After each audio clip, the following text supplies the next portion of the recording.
Hi, this is 365801 and this is another episode of Snake Across My Bookshelves BL edition. So this is the second episode. The first one is a Halloween one, so I'll put a link in the description, go check it out. This is of course a shameless ripoff of Gavin from Gavin Reads It All, who has a great series called Snake Across My Bookshelves. So go and check that out. I will also have the links down below as well. This episode is going to be a Valentine's Day one because we are in February, and also because I have just freshly put away all my manga, so my shelves are dusted, clean, and kind of semi-organized, at least. A little bit better than it was a few weeks ago. So yeah, we're going to try and do a Valentine's challenge. Now for Valentine's, I want to be reading titles that have the word love in them, so a love title.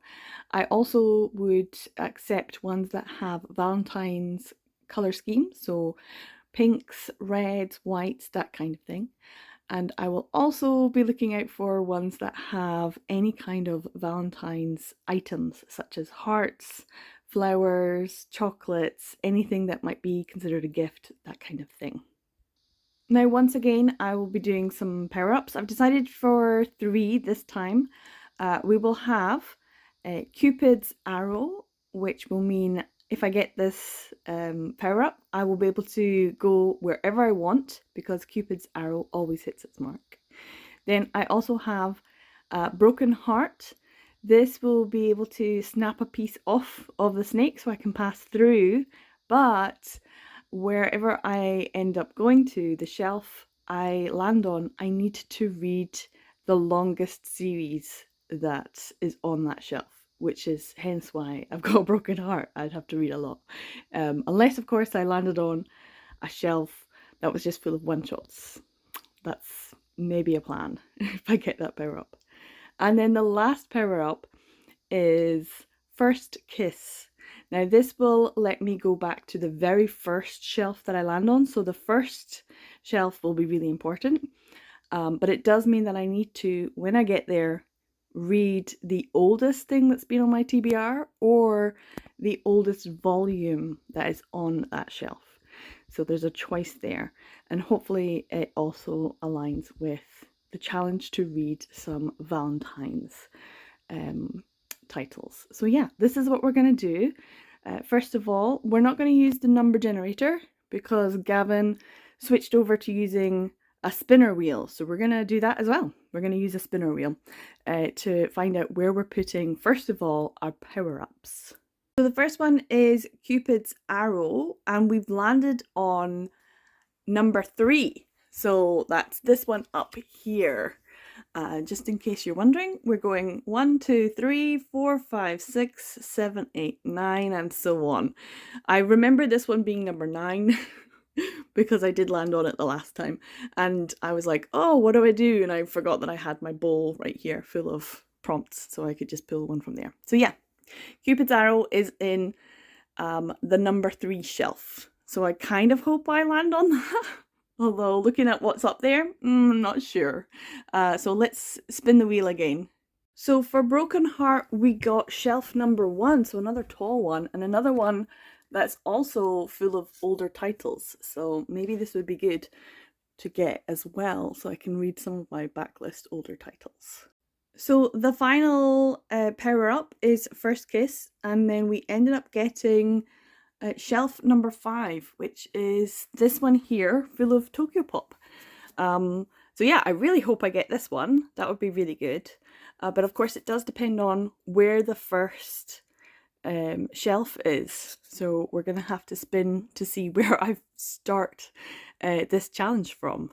Okay, so we're spinning the wheel again, and we land on 4. So if this is 5 and that's 3, this must be 4.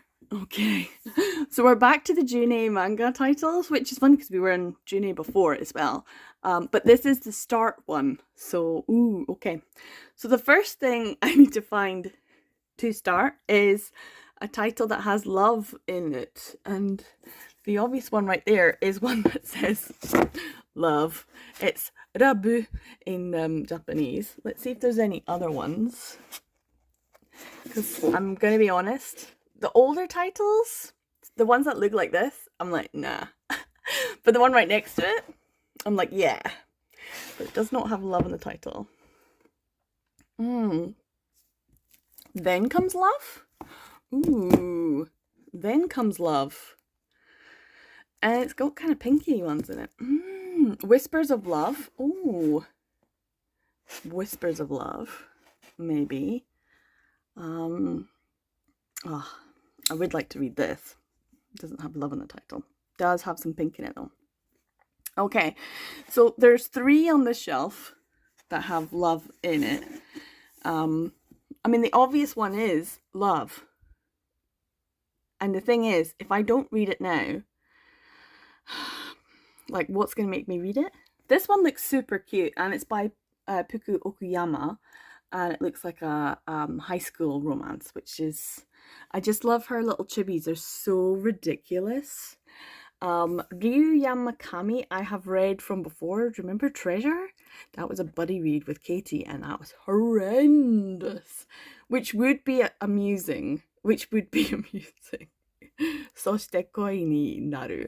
It is got pink in it, and it's got flowers, and it does have love in the title, but it's probably horrendous.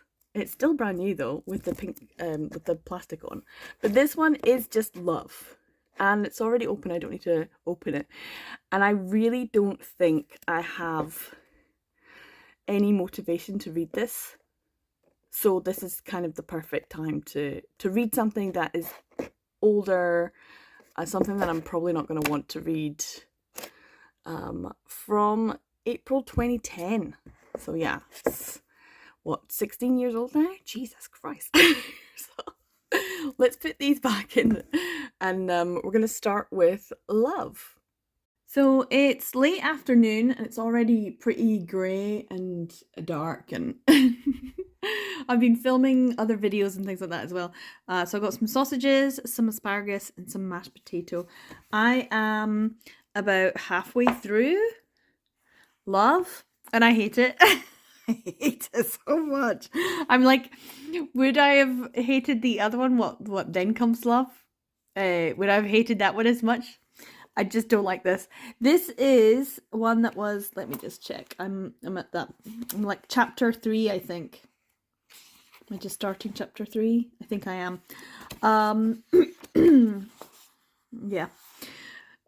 So this is, it says April 2010, but actually if you look, it's a 2006 title. So this is like 20 years old, and it looks it. You can tell from the art style, it's definitely not to my taste. The dialogue doesn't flow very well. There's like jokes that aren't jokes, because I'm sorry, but sexual assault is not a joke. Jesus Christ. It's just, there's the insta love, the like, oh, look at that beauty over there. Oh, didn't you know it's a guy? Oh, of course, it's an all boys school, but he's better looking than any girl, you know, that kind of thing. It's so annoying. And the whole, I've got to find the quote, like, and then it's like he gives him like literally a peck on the lips, like he does not want him anywhere near him. He does not like him. This new boy at school who's better than him at everything, and he's like the top but loner. And they instantly have sex, instantly, in the student council room. I'm like, dude, did you give it up well too easily? And then of course he's like, the stuff he's saying, it's easier with guys, can't get oh, bleh, bleh. And then like the real true measure of a mid-2000s BL. I ain't gay, I just happen to be in love with Onomiya. Jesus Christ. We do it 3 times a night. For fuck's sakes. And I just love him so much, I forget to put on a condom. Like, oh,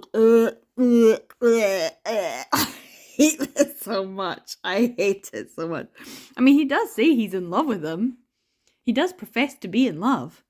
And then Onomiya is also, you know, has feelings for him. It's not just fucking for the two of them, but they don't really know how to communicate. Also, the art style is not great. Everything that comes out of the main character's mouth, both of them, to be fair. Ugh. So yeah, I'm not loving it. And I'm a bit slow. I was hoping to have more of it read and moving on to the next one by now, but I have been making videos and stuff like that. So yeah, been filming other stuff. Hopefully I can get this finished soon though. I'm going to eat my late lunch stroke dinner. This is probably going to be my main meal of the day. And then we'll see how far I can get. If I'm honest, there is a twin brother and a cousin, and I feel like the two of them could be actual pals. So I do not want the cousin and the brother to get together, but if they do, I hope it's actually pure love and sweet and is nothing like the relationship between these two, because this is toxic AF. Ugh. So yeah, hopefully I will finish this soon. But yeah, I'm going to eat my dinner first. So I have finished Love by Ariko Kanazawa. This is horrendous. It's absolutely shockingly bad. There's no depth of feeling. There's no real plot. Nothing happens. It's not funny. The only thing that I thought was any good was, I mean, if I can find it, is this hat that his cousin Kaoru wears. This is what it looks like from the back. Just says fresh meat. And it's some sort of animal, like a bear, eating him. And that's how it looks, and it's kind of cute. This was awful. Terrible. And I do not recommend it. But this is the shelf that is the first shelf. So if we end up back here, I would need to pick something that was either the oldest thing on the shelf or the thing I've had in my collection the longest. And the things that some of these I bought, and I know they've been in my collection for not that much longer, because I got them here and they've been in this house. But if I brought them from the other collection, then I know that they are older, I've had them on my TBR for longer. And the one that I most want to read, see, I'm not too sure about Then Comes Love or these two, but this one has been on my TBR for a long time, because they were in the other collection and I brought them specifically from the other collection. So yeah, that's maybe what I would choose to read if we ever get back onto this shelf.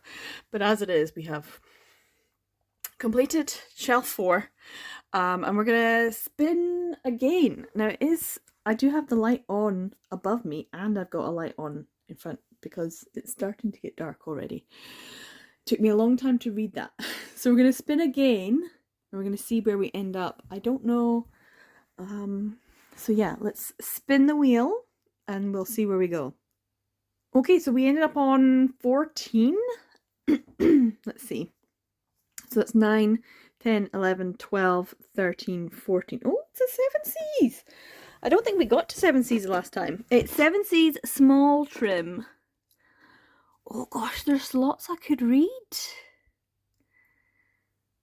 Is this the right one? 9, 10, 11, 12, 13, 14. Yeah, 14.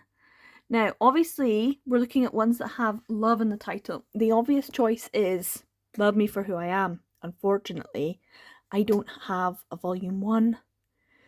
Otherwise, this would be what I would choose because it's got pink writing, it's got the colour scheme, it's got love in the title. It would be good. I could just read the whole series, that'd be fine.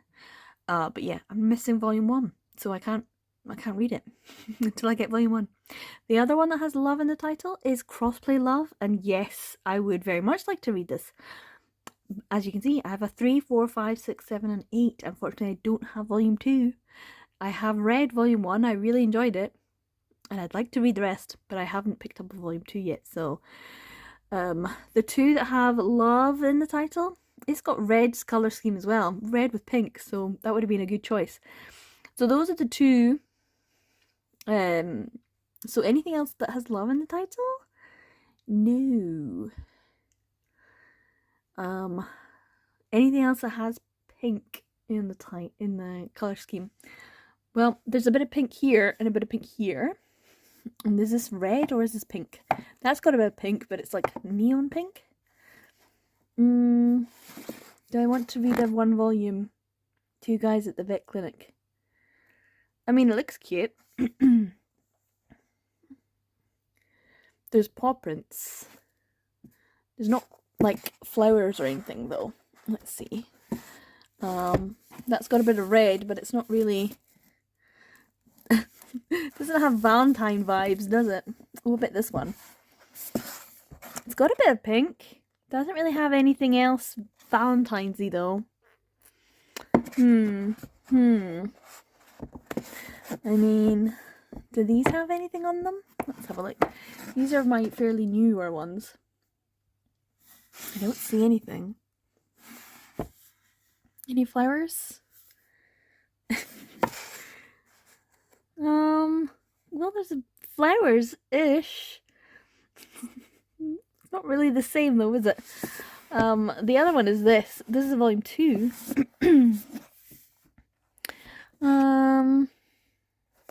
Doesn't look as pink though, does it? Kind of has little sparkly flowers. I don't know. Like, I do actually have volume 3 because it just arrived, so I could read volume 2, 3, and 4. It just, like, this one definitely, like, if I had volume 5, oh my god, I would just, like, because that's, look, flowers. That's so Valentine's-y. It just looks cute though, right? I feel like that might be the choice. I could read Julia Richard, that's like got jewels all over it. And you do give jewels for Valentine's. And I could read volume 3, 4, and 5. But in terms of like cute, sweet, lovey-dovey, I think Delinquent Daddy is it. Let's see. Only the stars? No? Yeah, no, nothing. I think this might be the choice. And then I might even reread volume 1. Then I can read 2, 3, and 4. And then I will probably want to get a volume 5 ASAP because I'll be enjoying it. I just really enjoyed the first volume, so I'm quite happy to give it a read and carry on with the series. So I think that's what we're going to do. We're going to do Delinquent Daddy and Tender Teacher. It's like sweet, right? It's Valentine's-y. Maybe. It's the next choice anyway. So I'm probably gonna put the heating on, maybe have a bath, and give this a wee start. This is probably all I'm gonna be able to read this evening, but I might check in with you later on to see how far I'm getting on before I go to bed.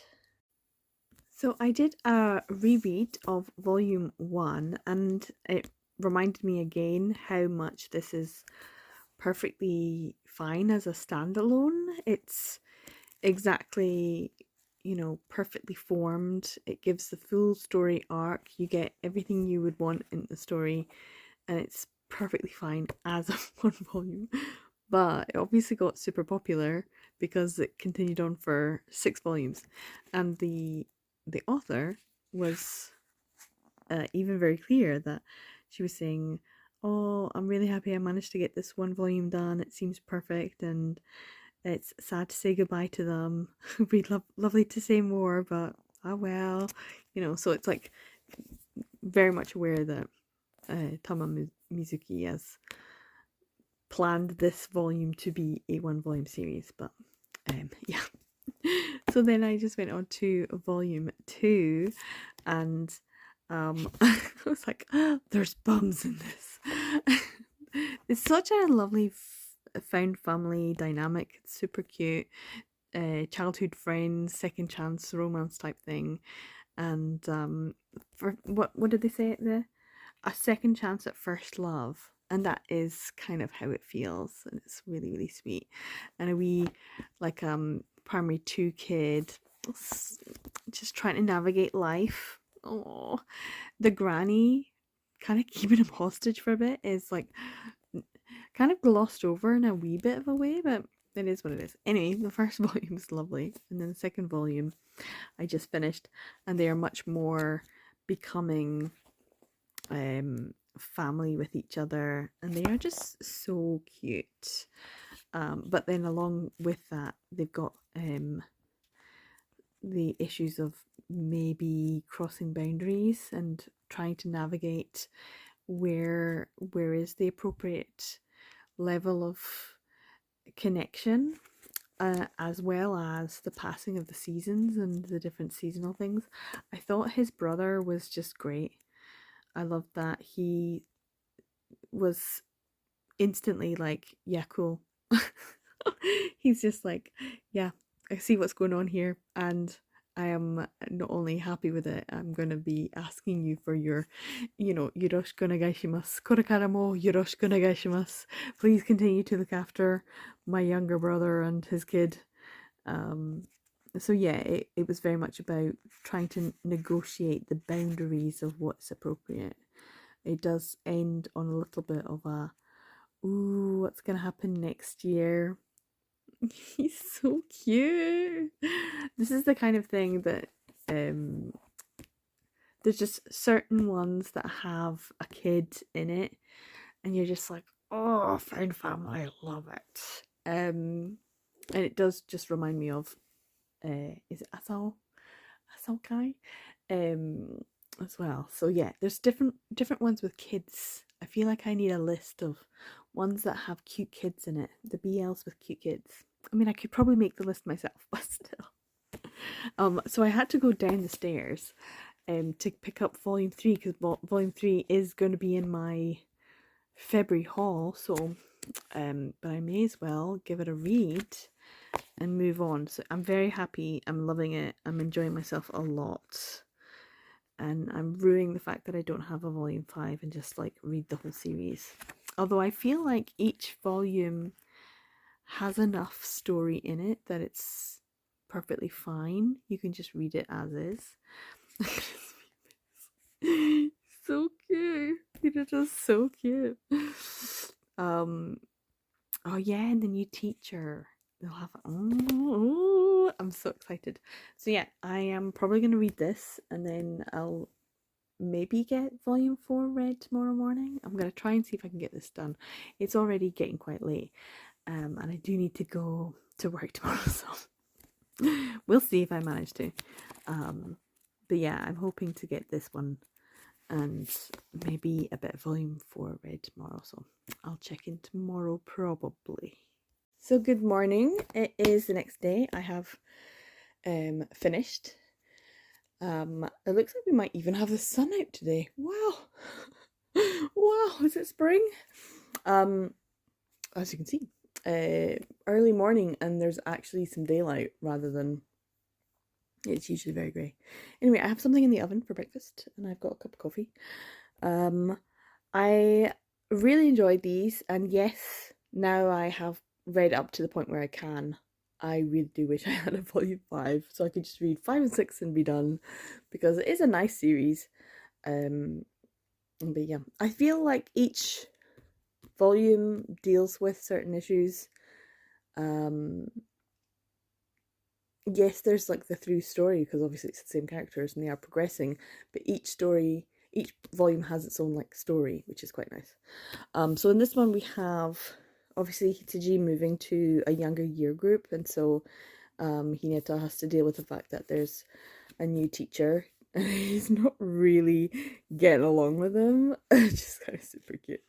But then that gives Hitsujii a bit of anxiety as well about his place in the family and his place in their lives. But then, Hatayama's like, oh, no, let's move in together. Let's, like get married. It's not get married, but it's proposal. It's like, this is it. He's saying, you're it for me, and we should live together. Whereas Hichiji's like, oh no. But then that causes its own little emotional devastation as well. It's sad. Um, certain things are anyway. And yeah, there's a bit of conflict there. They do make up, but it kind of lingers, and then in this one it carries on, and there's a definite sense that Hatoyama is thinking about the future in terms of all of them together in a house. And so he starts working hard, and so he's not actually present for a lot of the time as a family, and so that causes their own issues as well. Although Samejima Sensei is still kind of still there. The chibis are so cute. Um, yeah, it was nice. It's nice that we get a little bit of Samejima outside and the boss. I was like, okay, okay. And then you get this little kind of point where they meet at school, and that's how they kind of become friends. So yeah, it was just cute. I enjoyed it a lot. It's lovely, and I do wish I had a volume 5. So, we're gonna spin the wheel again and see what we get. Okay, so we got 5, which I think, yeah, I think we've had before. Let's see. 5 is, yes. Ooh, we got First Kiss. Ooh, First Kiss. So First Kiss could be useful. Could be useful. If I was to go back over here where we had love, would I want to read these ones that have love in it, or something else that I really want to read? Because it's been on my TBR for a long time, and I know it's been on my TBR for maybe the longest time. So yeah, that was maybe what we'll see if we need to use it anyway. I will collect this. This is the first time I've actually gotten a power up. Whoop whoop. So let's see what we've got on here, and that we're probably going to be reading today. In fact, we'll probably read this morning. I do have to work later on today. Let's see. Never Let Go. Rooming with My Two Lovers. So love is in that. Too Close to Fall in Love. And then My Love Will Last Until the End of Time. And then this is a fairly new one. A Love-Struck Cat Wants to Be Petted. Jealousy Blinds Love. And Is This the Kind of Love I Want? Which is 2 volumes. The Genius Puppeteer Loves the Holy Night Fiercely. I'll Never Fall in Love with an Egoist. And then Comic Party Wonder Love is volume 3, so I can't read that one. A Beast's Descent into Love. I think that's everything. Loads of choices. Absolutely loads of choices on the Tokyopop shelf. I'm not sure what I'm going to go for. I do think this one has pink in it. Let's see, what does it look like? It is a 2-volume series, so I would be reading more. But you know, it's like, how long is this video going to last? At this point, am I going to be like, ooh, should I be reading one-shots rather than series? I'm doing really well, so it depends how long this video is and how many shelves we end up on. I did just get a power up, so maybe. Let's see. There's like flowers all over. It's pink on this one. It's pink on the side on that one. I feel like this one is also just a 2-volume series, so I could just read it. And it has been on the shelf for a little bit of time. Did I get it last year? I think I got it last year. Oh, well, technically 2024. 2024. So I think this is the one. I'm going to go with this. Let's see. After coming out as gay to his girlfriend. Oof. Oof. Uta is now single. Well, yeah. A year and a half has passed since these new circumstances had him move in with Ryo, a straight man who is his junior at work. At first, they fought quite a bit. They also slept together. Slept together or slept together? But these days they're as tranquil as a middle-aged married couple. One problem is they haven't had sex or kissed. So they were sleeping together. Wait, so a straight guy and a gay guy. Right, okay. What's going on? Yeah, no, I'm gonna I love a bisexual awakening. Gay pining, but I feel like this is a messy situation. That sounds like fun. So yeah, we're gonna go with, is this the kind of love I want? Yeah, I think that's a valid question. Having read that synopsis at the back, I wonder if this is any good. So this is what I'm gonna read. I'm gonna go down and check on my little pastry that I put in the oven, and maybe top up my coffee. We're gonna be reading this today. This is what I made. It's one of these like bacon and cheese turnovers or something, I don't know. You just stick them in the oven. So I'm gonna give them a go because I really like a savoury pastry. I probably shouldn't. I should be eating something like, I don't know, chia seeds and oatmeal and stuff. But yeah, I'm gonna wait for it to cool down a wee bit because it is a little bit hot still. You can see the steam coming off it. And I'm gonna start this. So I finished this first volume and I'm kind of buzzing about it. This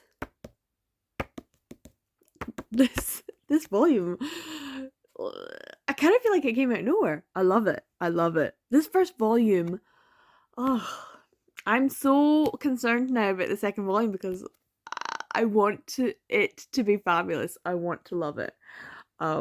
Anyway, this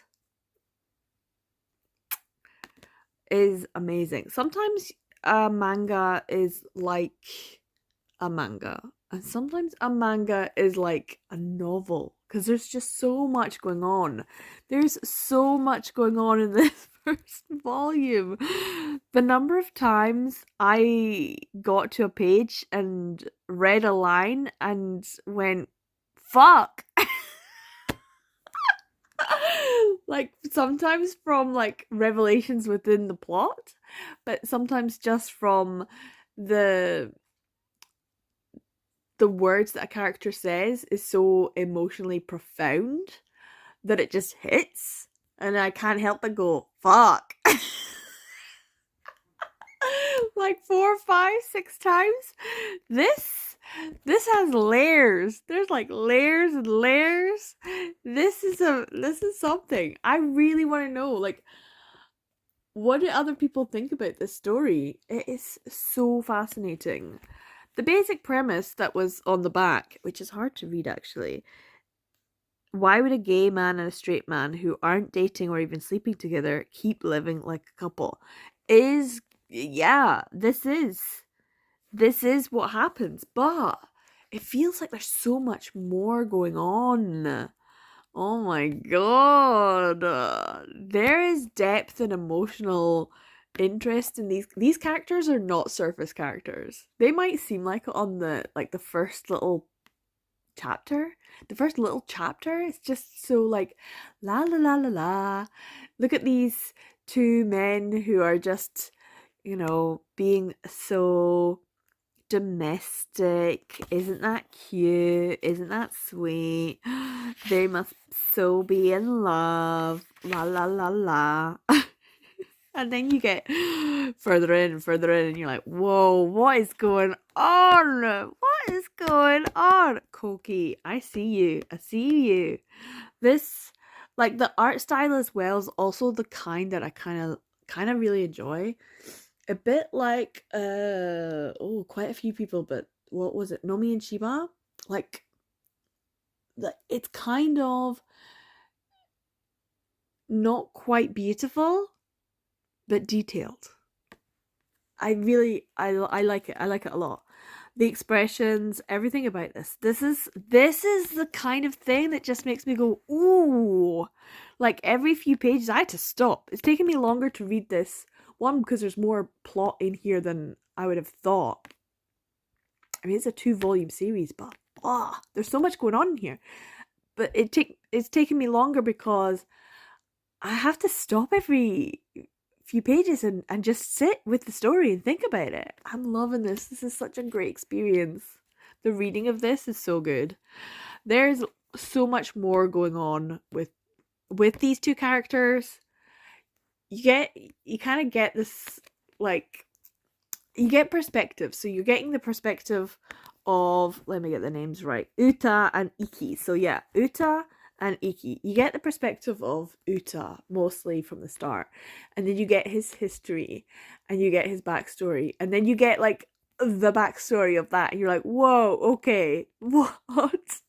And then you kind of like get a little bit more of that and how he thinks and feels, and then you switch to like Iki's story, because you've got a bit of the backstory, you get a bit of Iki's story, but then you get like backstory of backstory, and you're like, what?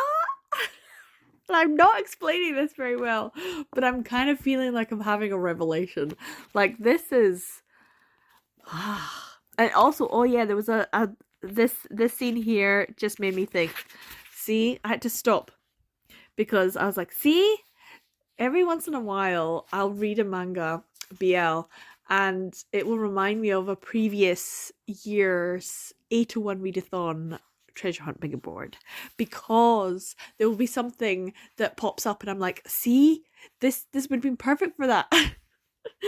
This was specifically one of the ones that I wanted to put in, which was pajamas where one of them wears the bottoms and one of them wears the top. This is like a BL visual trope, and this was one that I was like, oh, I should put that in. But in the end, I think I just went with boyfriend shirt, which this would still count for. But this was the original, like, super difficult to find, but it still does happen in BL. Visual trope. And him being all giddy. I don't know, man. I don't know. There's stuff going on in here. I'm really enjoying it. It is almost midday. It's probably midday now. So I do want to continue reading this, but I also did think about going out for lunch, or maybe having maybe lunch before I go to work. So maybe I should get ready for work. Maybe do the dishes as well. I'm wondering if I'll be able to do all of that in the next few hours. I've got like 3 and a bit hours before I need to go to work. So do I have time to read this, get ready for work, go out for lunch, stop round at the shops, and then go to work? It sounds like a busy day. But also, once I read this, get the next shelf chosen, because then I can take it with me if I'm going for lunch, which would be nice. So yeah, I better start reading now. I am so locked in. This, I need to know people's opinion on. I need to know. But I'm so scared. Like, I want to, but I'm so scared. Is this going to be like a good conclusion? Because this first volume, Chef's Kiss, I loved it. Like, one of the best things I've read so far this year. Ridiculous. Why? I'm having such a good time with it. And this will be another thick boy with maybe more revelations. I don't know. I'm hoping. This is good. This is good, Tokyo Pop. I see you, Cookie. So yeah, we're gonna continue to read this. I don't know. We'll see how I get on, depending on how much time it takes me. If it takes me more than an hour or so, I might not go out for lunch. I might just pop to the shops. Maybe not. I don't know. I know I've got stuff I could eat or take for dinner tonight. So yeah, I'm kind of in two minds if I'm going out or not. But because if I don't, I can just read another volume here, which is a bit boring, but saves me some pennies as well. Although I kind of want to eat something lovely and delicious. Yeah, we're going to start with this anyway. I'm in bed. I'm not moving. I know I need to get ready for work, but I'm going to read this first. So it is, what is the time? Must be a little bit after 1, maybe 1:30. So I'm not sure. I'm still not sure if I get ready to go to work a little early and then go and get something to eat and maybe just pop into the shop. Maybe. We'll see. I might have time, I might not. If I have a shower, it's like, do I wash my hair? I'm in two minds as to what to do. I do have a free sweet treat from Lidl to pick up, but I could probably get that later on. I've got a few days left. But yes, I don't know what to do. Because I'm enjoying myself. I am enjoying myself. I have finished volume 2, and this was a lot faster. There was still some emotional things in it. And some revelations and things that happened. There's the bit that I found, where is it? He ended up going to his family. Where is it? I'm just wondering if I can find it.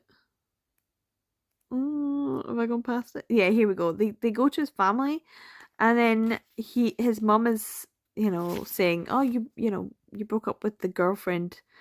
Stop." There it is. Living with the man, because they just think they're roommates, and he brings him, and they're all really lovely to him. But then she's like, you got to get yourself a woman again, and he's just been him the way he always is, and being like, yeah, huh.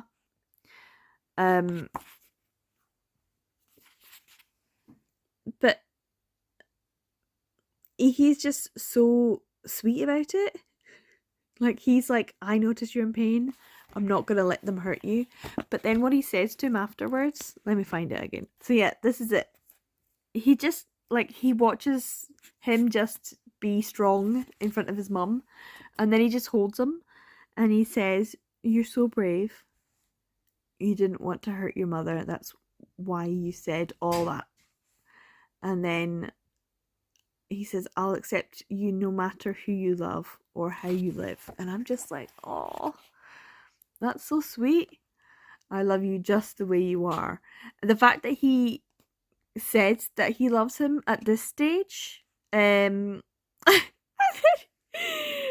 that, Uta couldn't lie anymore. I'm gay, but that doesn't mean I'm dating Iki, okay? And he runs away. I mean, it's so his crying face. He can't handle it. He's so emotional.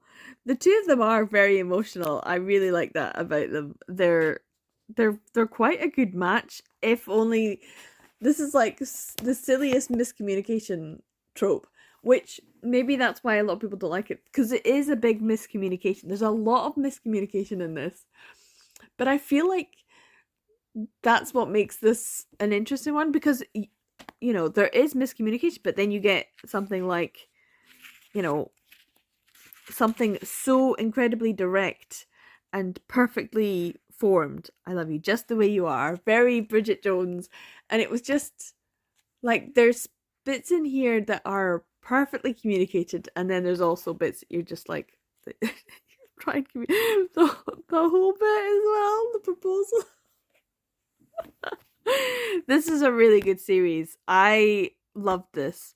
So yeah, miscommunication is a massive thing in it, but there's also a lot of things not being communicated and some things being communicated, and I feel like that is covered in the first volume as well.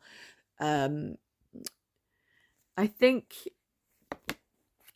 Uta really talks about it in this first one, about how in a way they use sex to communicate and to break down the communication barriers. And so in this one, when they're predominantly not having sex, because they go a whole year without having sex, which is mentioned. It's mentioned in this one. So this one is where they have a lot of the not having sex, which is funny. But they've already had that breakdown because they've been physically intimate that it means that they can communicate in the small ways, like cleaning and cooking and, you know, just the negotiations of life, and I'll be home at this time, and what about this? So you want dinner? Do you want what you want for dinner? And I'll make it, and oh, I'll pick up this, and we'll need toilet paper, and you know, all of the little things. And they're really good at that, and they're good at being cute and sweet and domestic, but there's things there. And obviously the revelation from this one, I was waiting for it, and it happened on the very last page. It did happen on the very last page, and I was like, wait a minute, we're not going to end without addressing this big elephant in the room? Yes, it does finally get... But we don't see what happens after. He's like, what? I loved it. This was a really good, weird little series. I really did enjoy it. And they're an interesting pair. I really feel like Iki is... I don't know if... Like, the analogy of the tortoise and the hare is used. And I was wondering why he was being drawn with rabbit ears, and then every once in a while there would be like a little turtle or tortoise, and I was like, what's going on? And then it finally clicked, and I was like, ah. And then of course they actually used the analogy later on about... It's kind of a whole series about emotional maturity and emotional intelligence. I feel like that's what this is about. It's about emotional intelligence, and how Iki, although from a young age, he doesn't feel the emotions that others might feel.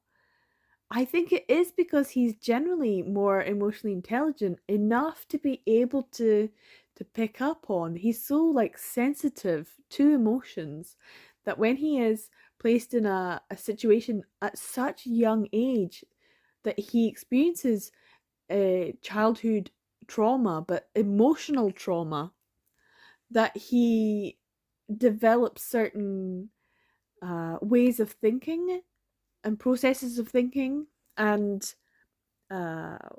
ways to cope with emotional situations that maybe they're not the healthiest for a child and for someone growing up, but it does mean that he's more emotionally aware and sensitive to the emotions of others around him, that he can be aware and make the choices that he makes. They might not always be the choices that, you know, someone without that childhood trauma or someone without perhaps a neurodivergency might make. Because that's the thing. Is it nature or nurture the way that Iki is? Is it that he feels the way he feels because he has been brought up in the situation that he's been brought up in, which doesn't sound like a great upbringing? Or is it because he's just naturally that way and he doesn't see the world and emotions in the world the way that others might? So yeah, I like Iki as he's just like, he's emotionally intelligent to so many degrees, but then he just falls down flat in like communicating that sometimes, whereas Uta is good at communicating sometimes, not always, and it's like hit or miss. And sometimes he communicates badly and poorly, and he says the wrong thing. And he doesn't always think, and there's examples across that. It's like a hit or miss when it comes to his communication skills. So yeah, I feel like emotional maturity, emotional intelligence is a big theme about this. I love this. There's certain things about it that I love, like two people who work together in the same workplace that also have a relationship outside of it. I love that. Love that as a trope.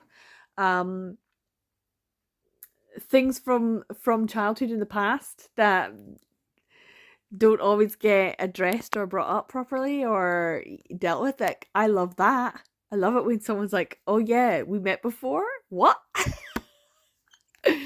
I also really love it when we bounce from perspectives, so dual perspectives. And I also really like it when the story is told, what's it, non-linear, so it's not in chronological order, when we bounce around a little bit, and so you get other perspectives. So yeah, this was really good.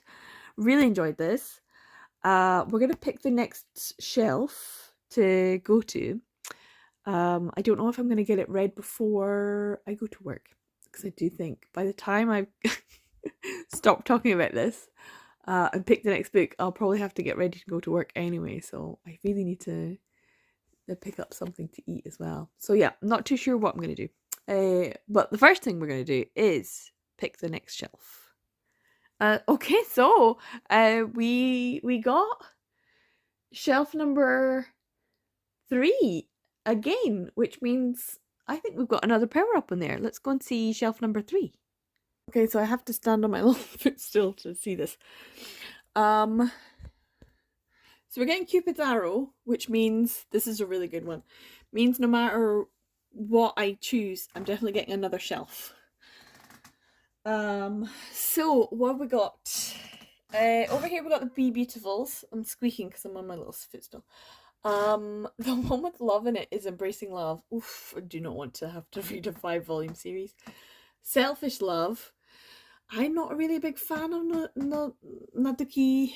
What's her name? Naduki Kojima. Oh, does look like suspicious leaves there. I don't know what that's about. Let's see what else is there. Latest Whisper, Madness. You will fall in love and you will drown in love. That's a choice, and it's pink. Let's see. Isle of Forbidden Love, but this is a duo brand, and I say no. No to duo brand. And then I think that's everything. Mad Love Chase. I could read that 1 volume, but I think the most obvious ones are the You Will Fall in Love and You Will Drown in Love. One of them is a single volume, and the other one is part of a spin-off series. I do have a volume 2, but I can't remember which one it is. Is it You Will Fall in Love first or You Will Drown in Love?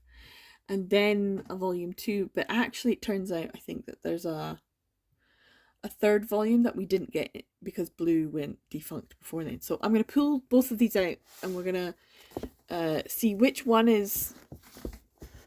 I can actually read. I could technically read them both, but I don't really want to read half of a 1/3 of a story.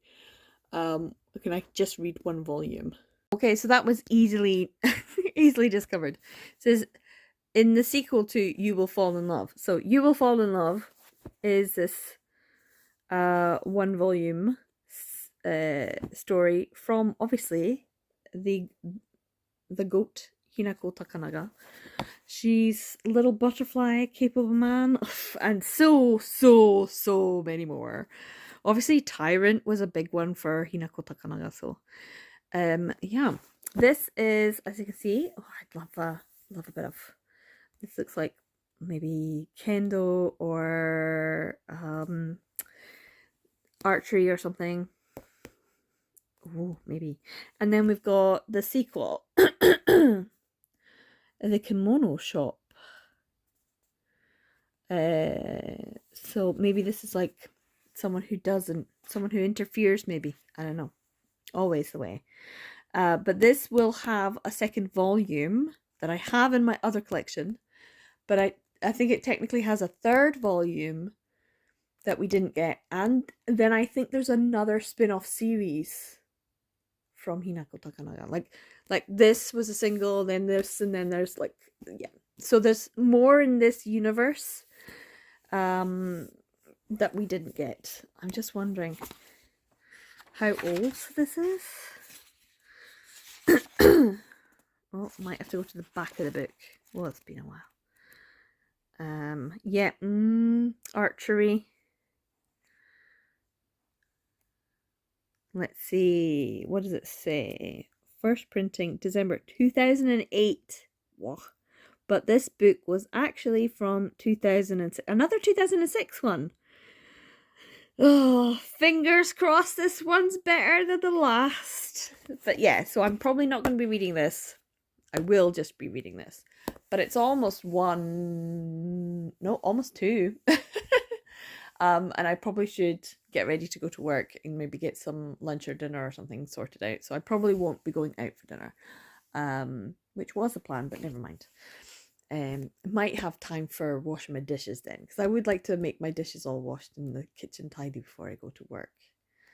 Things to think about. But yeah, this is the next read, but I probably won't get much of it read before I go, and I probably won't be able to read it until I get home after work. So this is going to be another one. So I won't be reading that, and I'll put that back. So before I go, I may as well, because we've got the daylight, and because I've got 2 power-ups, so really doesn't matter what the next roll or spin of the wheel is. We can maybe find out what my next one's going to be as well. Just because when I get home, it's going to be pitch black, so everything's going to be dark. Should we spin again? Is that cheeky of me? Because I haven't read this yet. But it's just a single volume, so we may as well. Let's spin again, shall we? Okay, so we've spun the wheel and found out. So let's first of all draw what I've got. So we started on number 4, and then we rolled and spun, and it was number 14. So the snake goes like this. I'm doing, what's it? Low tech snake. And then we got number 5, and that was also, was this first kiss?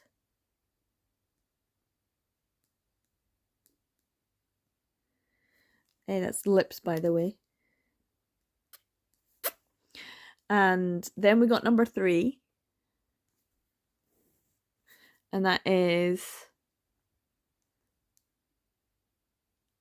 oh no, this is the first kiss. This is Cupid's arrow. That's Cupid's arrow.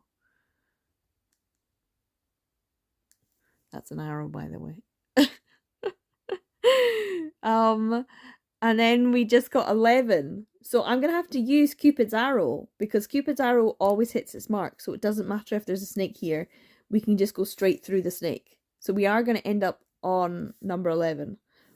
So once I've read You Will Fall in Love, we'll be able to do there. So it doesn't matter. Doesn't matter that there's a snake there, because I'm using my Cupid's arrow. I still have first kiss, which means I can technically still go back to number 4 if I want to. Would it be a better one to go to number 4? Maybe. But I feel like that one's the easiest, because if I go back to 4, I think it wouldn't matter where I would go. I would only be able to be in this section. So if I go to here, there's more, well, maybe. We'll see. I feel like that's the way to go. Anyway, let's go see what's on number 11.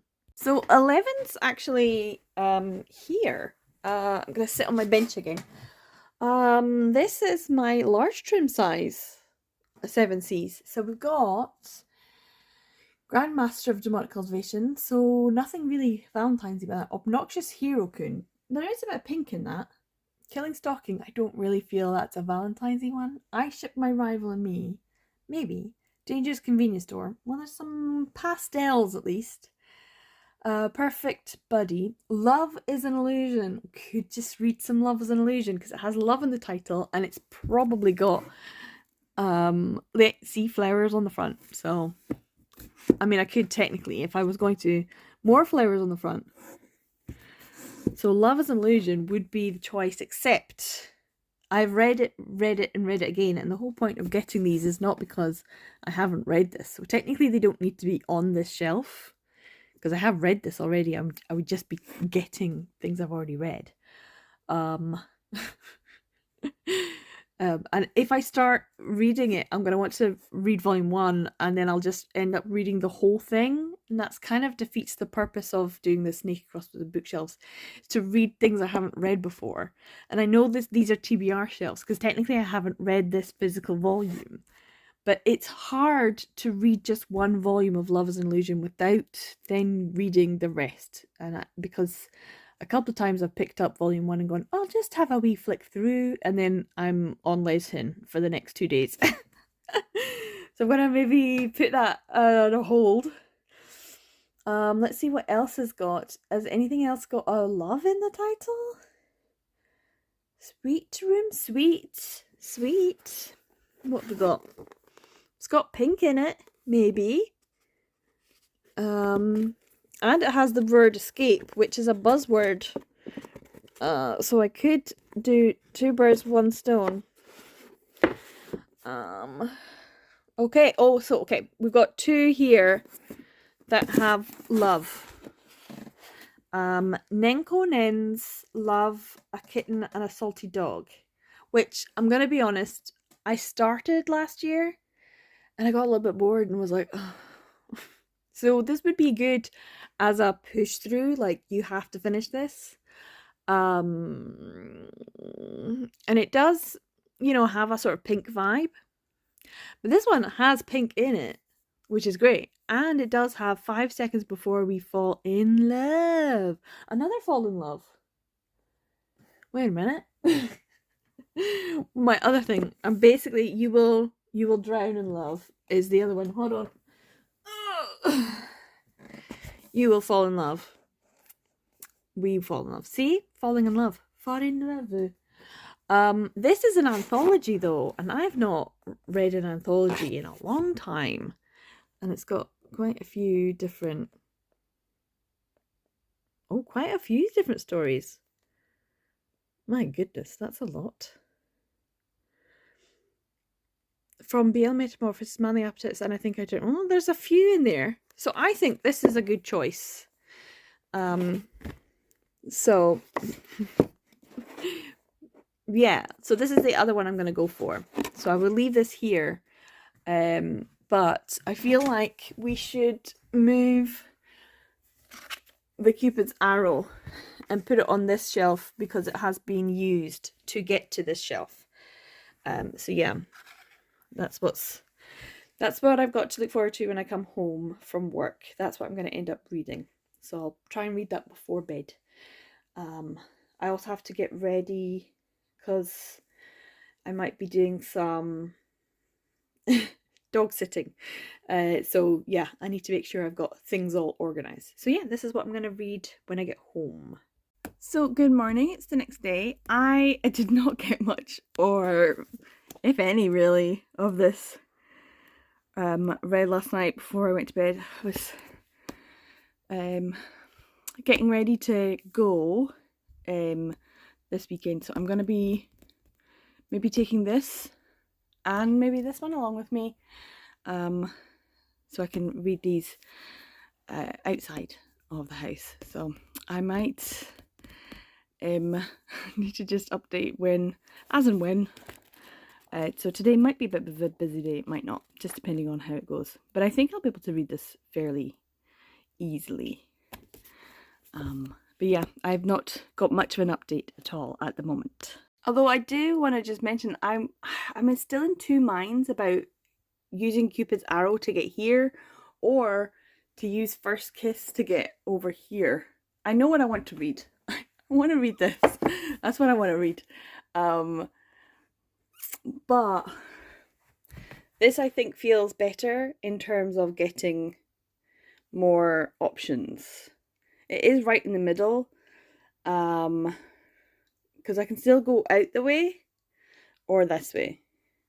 So I feel like if I go over here, I can only go down or like 1 up or maybe to this one. So, and then I kind of box myself into a corner. So this one I feel like doesn't give me as many options. So using Cupid's arrow to get here in the middle gives me more options and more of a chance to carry on the snake. That's my thinking anyway. That's my thinking. So yeah, I'm going to read this one and this one today.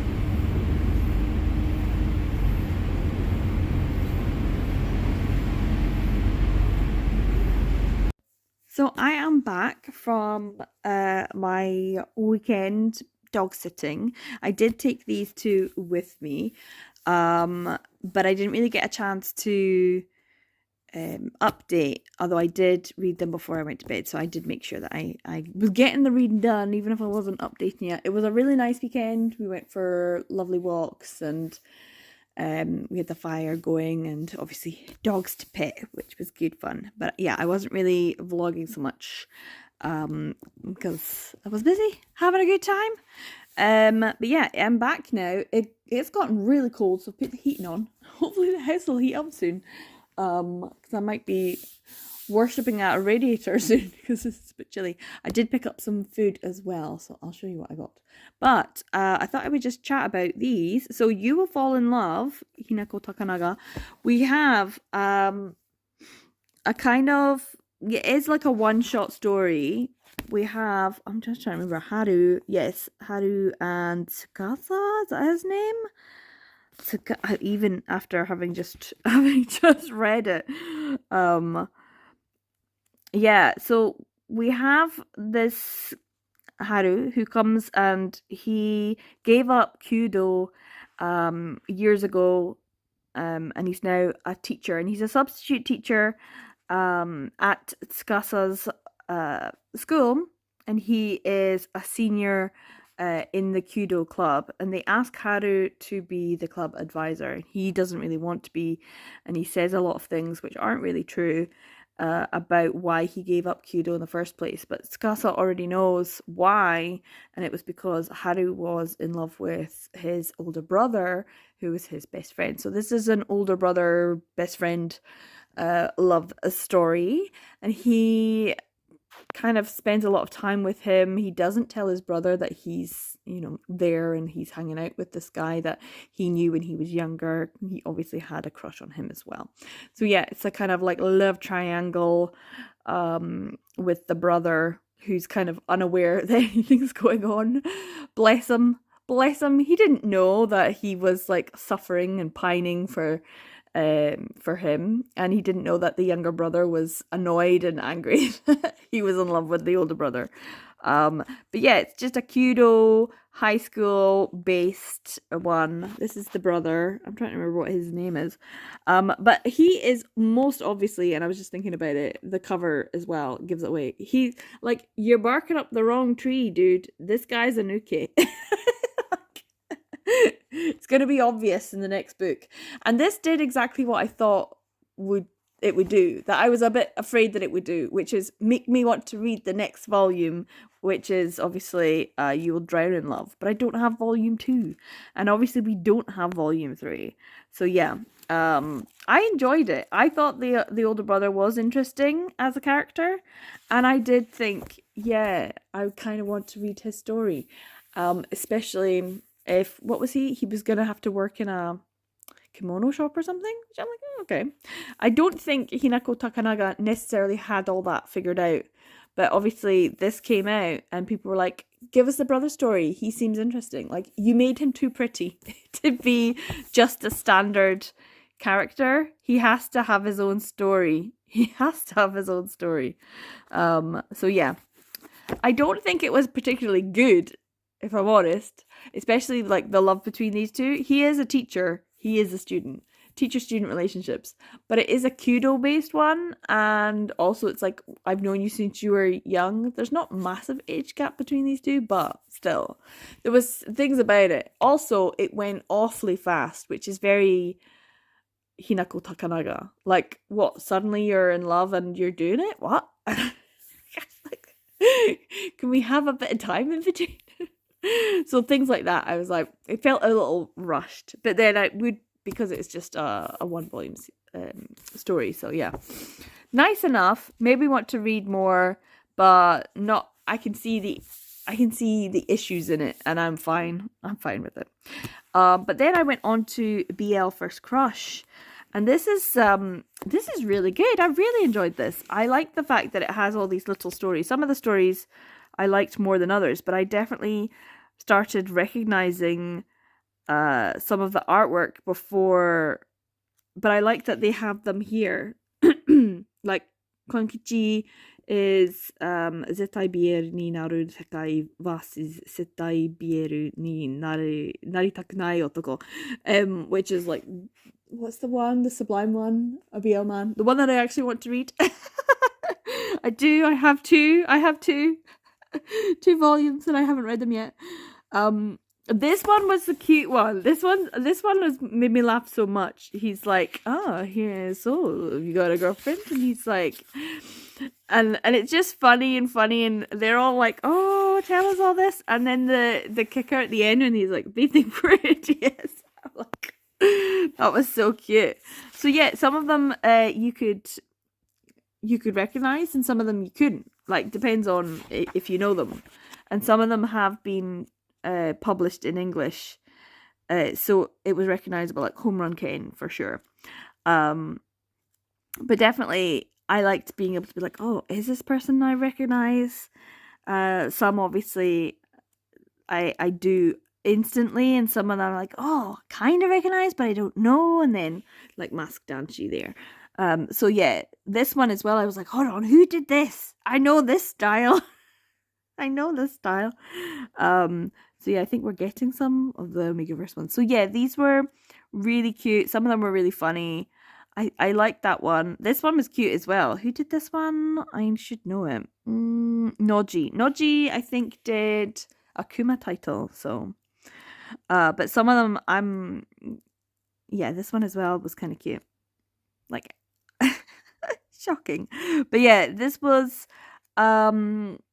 like a really fun little snapshot one, and I just thought there were some of these I could definitely read more of. I would want to know more of, and who is this one from?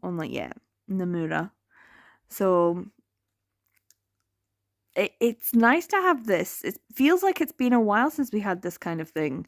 So yeah, I do like a little anthology. It does introduce you to other BL mangaka that you might want to read more from. It also introduces you to their art style and whether or not it's something that you gel with.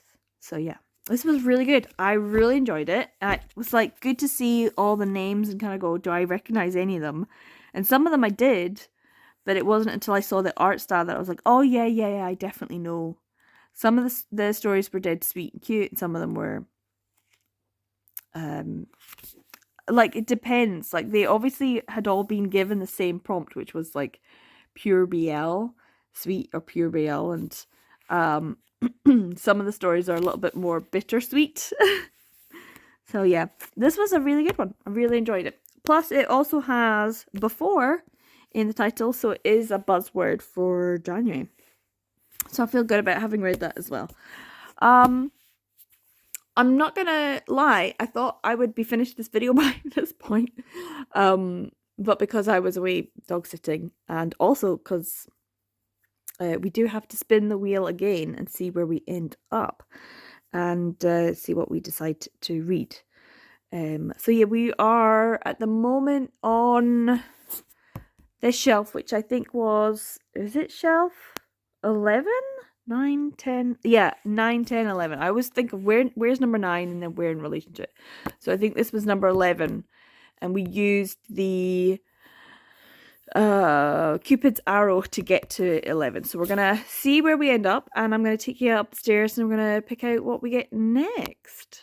Wow, so we ended up on this one. This is the Sublime one, so 9's above it. So this is 12. I'm just wondering what would be good. Obviously, we're first of all looking for anything that has love in the title, and I'm going to ignore Embracing Love because I ignored it up above on shelf number 3. And then we've got Crazy in Love here, Finder.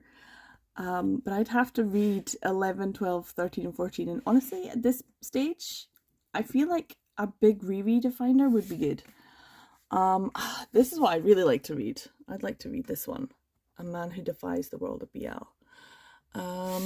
The other one that has love in it is Stigmata Love Bites here, which I definitely could read because it's just the 2 volumes, but it doesn't feel very... The sound... It's not the most Valentine's romancy. And then of course we got one at the top. You know what? I think that's an easy choice, isn't it? That's an easy choice.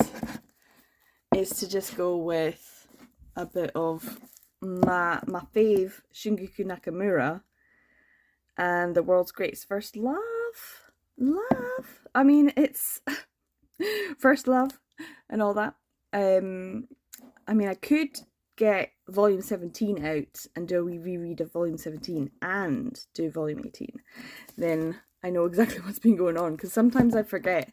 Even though there's like one a year, I always forget what's going on. I mean, how many are we down to the minutes now? How many minutes until Onodera falls in love? It really is like, we already know you're in love, dude. And you've already admitted it. Come on. I really wish I could go to Japan right now, because they're doing like anniversaries, so they've got like anime cafes and things going on and stuff, and it's just like special goods and things, and I just like, oh, I wish I could be there. But yeah, this is what I'm gonna read, but I might get volume 17 out the drawer as well. Okay, let's see. Number 17 is here. And I'm like, do I remember what this was about? No. I really feel like I need to do a big reread of World's Greatest First Love. But I think, yeah, I don't have the first few volumes. They're in my other collection. 1, 2, and 4, and 6. Randomly. So, to be able to do it. I don't think I will remember any of this, but it'll be worth the reread. So I'm going to read this first, I think. So I stopped off at Asher's, a bakery that's by the bus station, before I got the bus back home.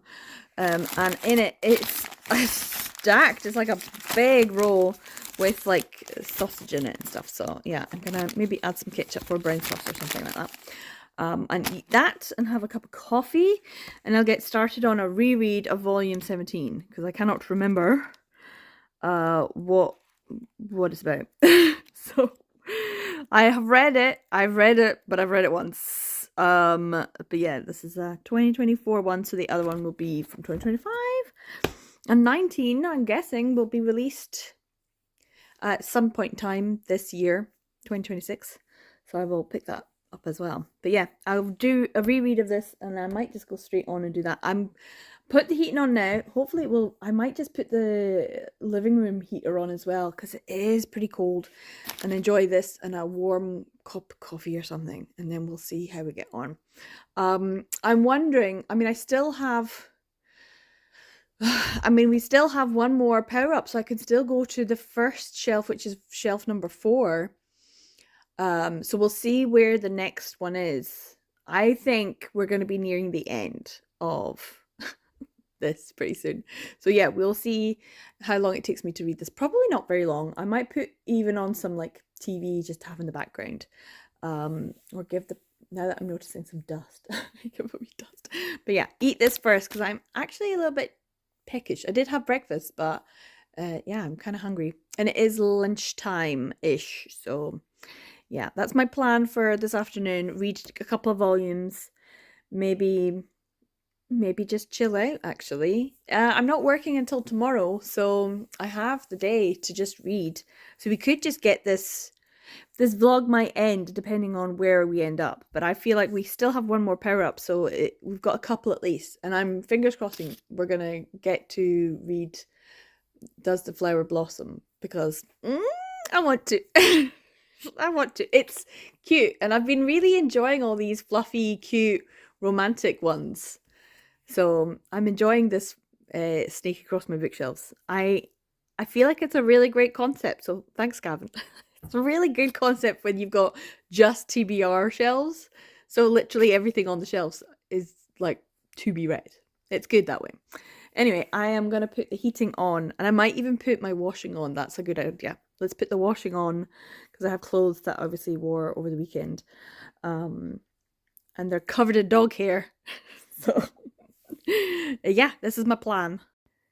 So it's not that long after. I've now had my little rolling sausage and a cup of coffee. The house is a little bit warmer, and I'm back upstairs. I did finish this. I was so fast to read both of these actually. This one starts off with like how to say it? Like little mini stories. So we have little mini stories of all of the main couples, including is it Yokozawa here. Poor guy gets like lifted by the police because he's out with his boyfriend's daughter, and his boyfriend, who's another editor-in-chief, is like, oh, I just gotta take this call. So he gets stopped by the police. Poor guy.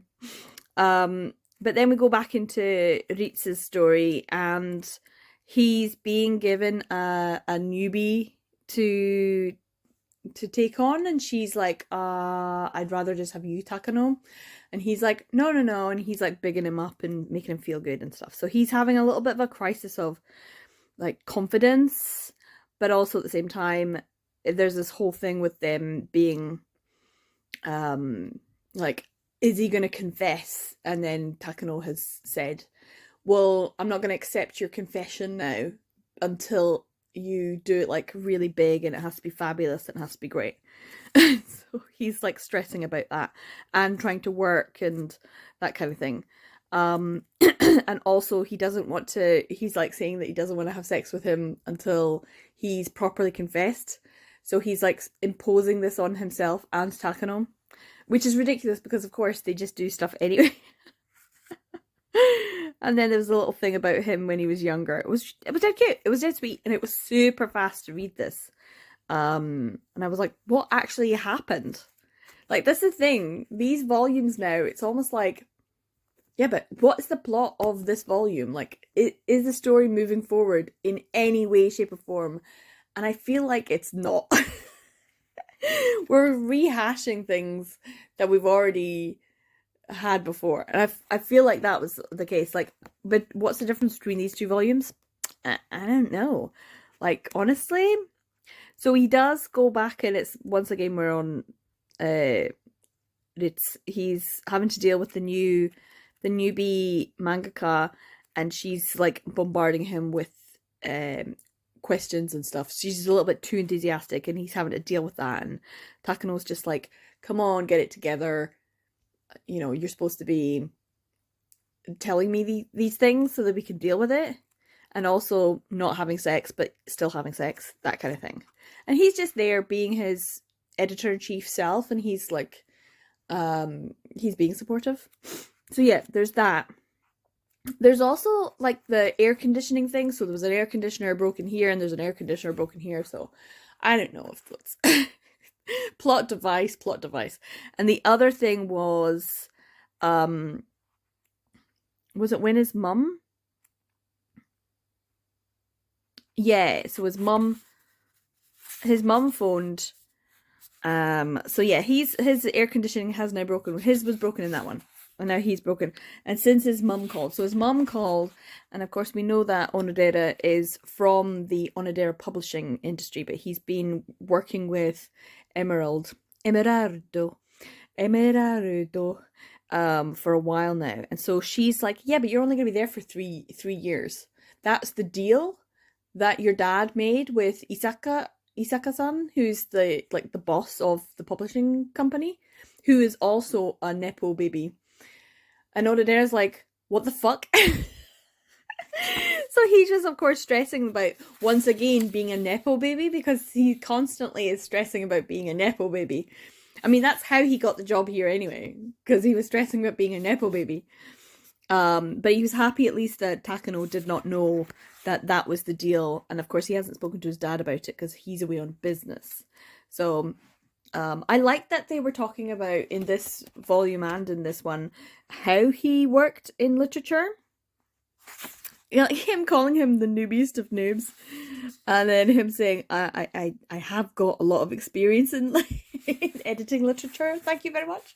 And I like the fact that he like they bonded over that. That was what the reminder of was in this volume as well. It's the fact that they were both fans of books. That's why they're both in publishing, but they were both fans of books, and that's how they bonded when they were young as well. So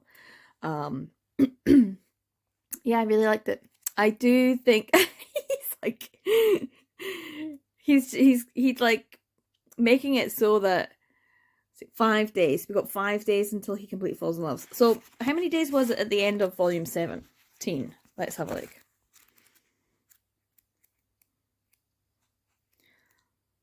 Was it?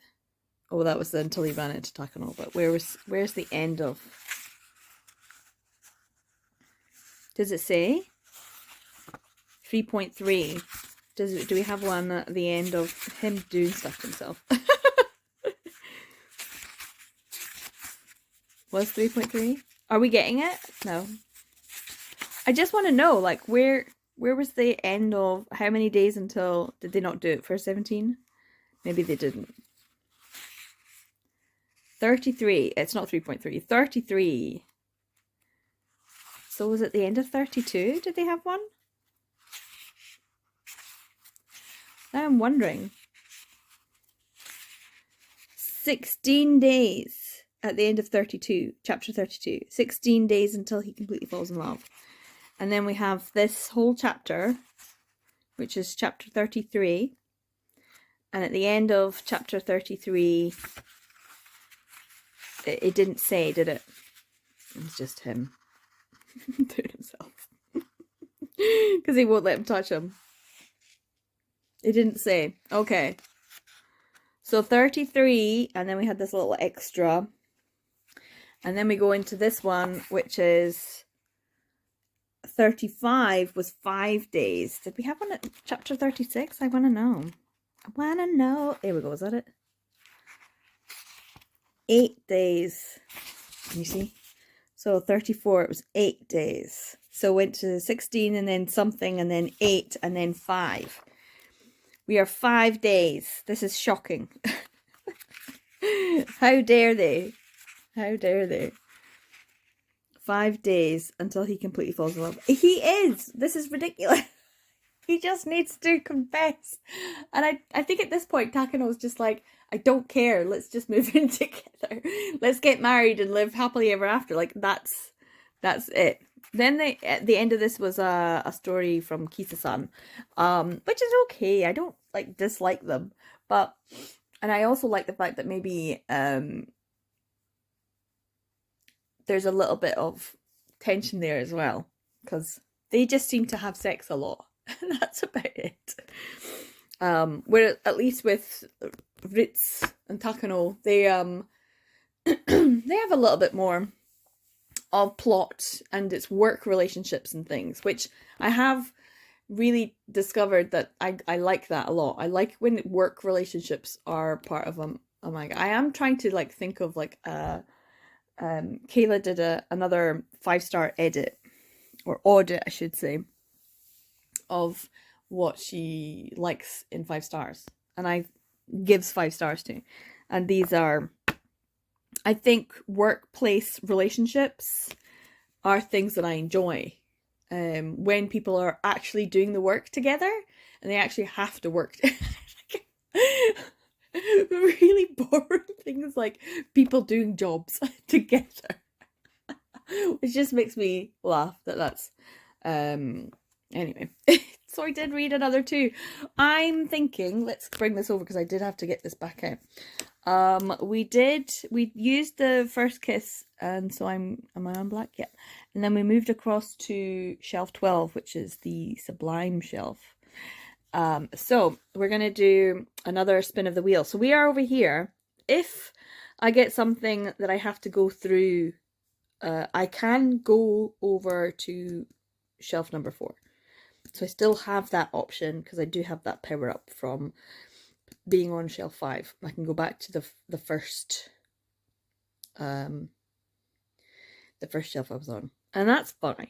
So we will do the spinny wheel and see where we end up. So I'm thinking probably be over here. Oh, okay. So what? So we ended up on 15. So we're just gonna go down here. So let's go to, ooh, yeah, it doesn't give me many options, does it? I feel like I might have to use this one next. Like, where can I go from here? I can't go up, I can't go across, so I could only go from 17 or 18. Yeah. 17 or 18. So yeah, I think the next one after this will probably be that one, because I don't think I'm going to manage to get any of these. So let's go to 15 and see what we're working with for 15. I'm not gonna lie, I did think we would probably be on 4, so I was kind of anticipating being there. Didn't think I was going to have another shelf to look at.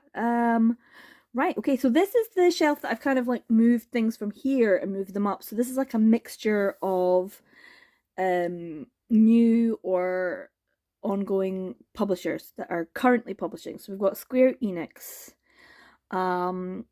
This is nice and pink. But doesn't have love in the title, but it is pink. That would be good. We've got a pink one here, and this does have love in the title, Mobsters in Love. So that's definitely an option. I would have to reread volume 1, but this is a complete series, so I could get this series completely off my shelf, and that's, I think, the main one. We've got I Hear the Sunspot, which doesn't really have, does have a bit of pink in it. I'd have to read volume 2 and 3, but no love. Do we have any loves in the Kuma ones? No. Nothing screams love or pink or flowers, except for Happy of the End is pink. And then I have to, why is this 1 and then 2? It should be 1 and then, and then Tie to You. I think there's one obvious choice on this, and that is Mobsters in Love. So that I'd have to get volume 1, which is downstairs, which is fine because I have my washing on, which should be finishing soon. So, and the living room is now nice and toasty warm. So yeah, I think I get volume 1 and then read this, and then we will spin the wheel and see. Maybe I'll get this finished by today. I was kind of hoping. This always happens when I start. I'm like, I'm loving this. It's so much fun. And I'm like, oh, it's still going. So yeah, we are going to be doing Mobsters in Love, which I did enjoy the first volume. It's about a guy who's like an underling, but he has a bit of a crush on his boss, who is like the head of the organization. And, you know, I do like middle-aged men. Middle-aged man yaoi, old man yaoi is something that I do enjoy. So yeah, I think it was a really funny first volume. So Mobsters in Love it is. Happy about this actually. So I've now reread volume 1 of Mobsters in Love, where we get introduced to Aki, who is in love with the boss of the Sawatari Yakuza group, who's looked after him since he was quite young. So yeah, it's just funny. Sometimes it's his like delusions, or sometimes things happen. He ends up just saving the day accidentally because he wants to make sure that he maintains his relationship with the boss. And then we get introduced to another character, Ritz, who is kind of ruffling some feathers, but also maybe changing the dynamic of the relationship. So a third person's coming in and changing things. Yeah, it was fun and it was entertaining, and I did have a bit of a laugh. But I also feel like, boom, my energy levels have just dropped massively. I feel like I need a little afternoon nap. It's almost 5 though, so I did buy a sandwich from the bakery, so I could probably just have a sandwich for dinner tonight and a wee sweet treat. But we still have sunlight and daylight, and it's just lovely when there's no grey clouds and it's actually brighter. It's quite nice. Just feels like, oh, it could be spring. Could be summer, could be spring. It's still February, obviously, but just having a day when we've got sunlight is really nice. It's supposed to snow. It gets cold. It's supposed to snow at maybe 8 or 9 tonight, and then be bright again tomorrow, so we'll see. I might have a snooze, but I might continue reading volume 2 and 3. There is also some videos, YouTube stuff, like from Kayla or Meg, and some other things, and I might put on if I stay awake, because I'm feeling very snoozy. Ooh, yawn. So I kind of want to just keep reading, but also I kind of just want to go and have a wee snooze. So we'll see how I get on, if I manage to read these two. But I am enjoying it. I just feel really tired for some reason.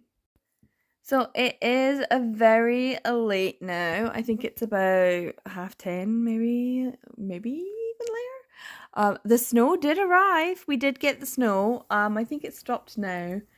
But hopefully it won't get too cold. I've switched off my heating because the upstairs when I go to bed is so hot. The downstairs you have to have the heating on to be able to sit in the living room and be all cozy.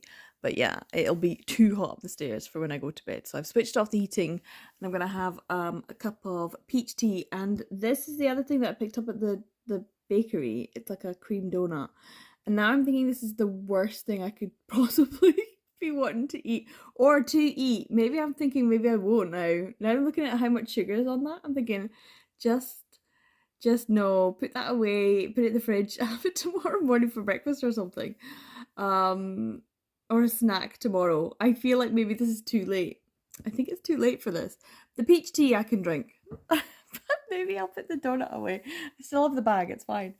I was just looking at how sugary it is. I'm going, no, don't do that to yourself. You're tired. And that's the thing, I haven't had like a proper snooze, even though I was wanting a snooze. I was like, no, don't. But I did have to shut my eyes a couple of times this afternoon. A very lazy, snoozy kind of time. I feel very tired now though. Oh, big yawn again. So I did have something to eat. I did watch some videos. At the moment, what have I got? I've got Gavin on, obviously. So yeah, I did actually start watching this video already, the Discworld one, and I got halfway through. And then I was like, no, read the rest of this. And then of course my my TV just completely shut down, so I have to find where I am in the video again. But I will watch that while I'm having my peach tea and while upstairs cools down so that I can actually go to sleep. But while I'm waiting, here is Mobsters in Love, and yes, I have completed the series, which is really good. 1, 2, and 3. It was a very nice one. Let's put that over there, just because it makes me feel like everything's as it should be. So the first volume you get introduced, and the second volume you get like the other characters, and there's a little bit more of a development of feeling, especially with is it Ritz? Ritz? I like him. He's such a good character. I like his character arc, actually. I could definitely read a spin-off with him as, and obviously another character, which I was enjoying a lot of. But yeah, these two, they're kind of a bit dense and naive in a way.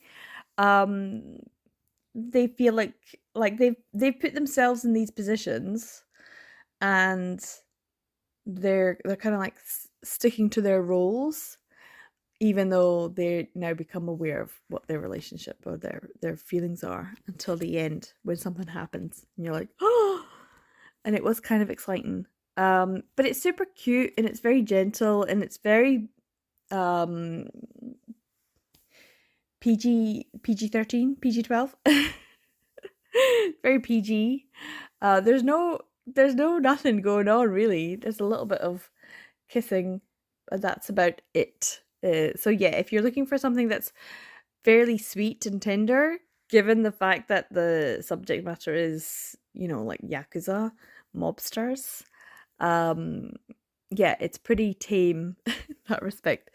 So very low level entry, I would say, low level entry BL for those who are interested is Mobsters in Love, because it is a cute 3 volumes, so not too long. Even the mobsterness of it all, the Yakuza, is pretty easy and tame to follow. It's a good introduction to that as well. Like Twittering Birds is like the antithesis of this. The absolute opposite. So yeah, one's introductory, one is hardened. A hardened professional in the BL sphere. But this was super cute. This is lovely. And I'm glad that Square Enix are now producing BLs and more BLs as well to be able to get them. So yeah, this is a really cute one. It's a lovely little series. I'm glad I finished it. So we could obviously go on to the next one. This was from, what was it, shelf 15? So there's not too many shelves left to go that we could get. So tomorrow it might be, I said this the last time as well, tomorrow it might be that we crash. But we still do have one more power up, which means if we crash tomorrow, we'll end up on shelf 4 again, which is the first shelf. Which I already know what I want to read from it, but I'm not going to be reading it tonight. I am tired. Yawned twice already, so. So yeah, I think I will just put my donut away. I got it out and I was like, oh, I'm gonna have a wee sweet treat. No, I'm too tired. It's too late for that. But the peach tea I think I will have. And I'll go to bed and then we will spin the wheel tomorrow, see where we end up. And even if we have to go to shelf 4 again and use our power up, that's fine. And this will just carry on for a bit longer. This happened the last time. I didn't think that I was going to have as long a video. So I'm wondering how long this video is already. But that's fine. You're fine with that, right? I'm having a good time. And yes, Valentine's is over, but I'm still reading love stories. So yeah. We'll see how long this video goes. So good morning. It is another spin, and we have gone back to our shelf 15. So we're going to spin and see where we land. There's not many places, if I show you on here, there's not many places for us to go. So I'm assuming we're going to be up on First Kiss. We're going to jump that way. So unless I land on 17 or 18, we're probably going to end up over on shelf 4. So let's see what we get. Okay, so we actually got back here, which obviously would cause us to crash. So we have to jump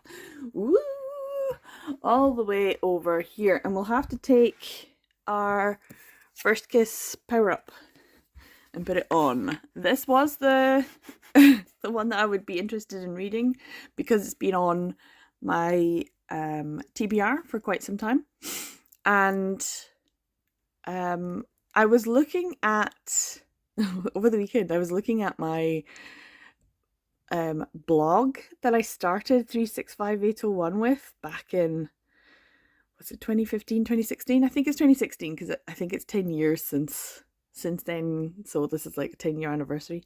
And I had pre-ordered this and it had come like a year and a half late because that's just how June Manga rolled. So yeah, I think there was like a couple more things that had arrived before that on the blog. Like I restarted the collection around 2014, 2015, something like that. well, I didn't really have too much money, but the money I did have, I was using that in this respect to buy things. So yes, this was one of the first ones that had arrived that I had pre-ordered at that point. So I assume I read it, but I don't think I've ever read 1, 2, and 3 back to back. So that's what we're gonna do. This is a Shoko Hidaka story, so of course it's gonna be beautiful. Does the flower blossom? Hana wa sakuka. And unfortunately, I think it's like a 5-volume series in Japanese, and we only got these 3 volumes, which I think is a travesty. An absolute travesty.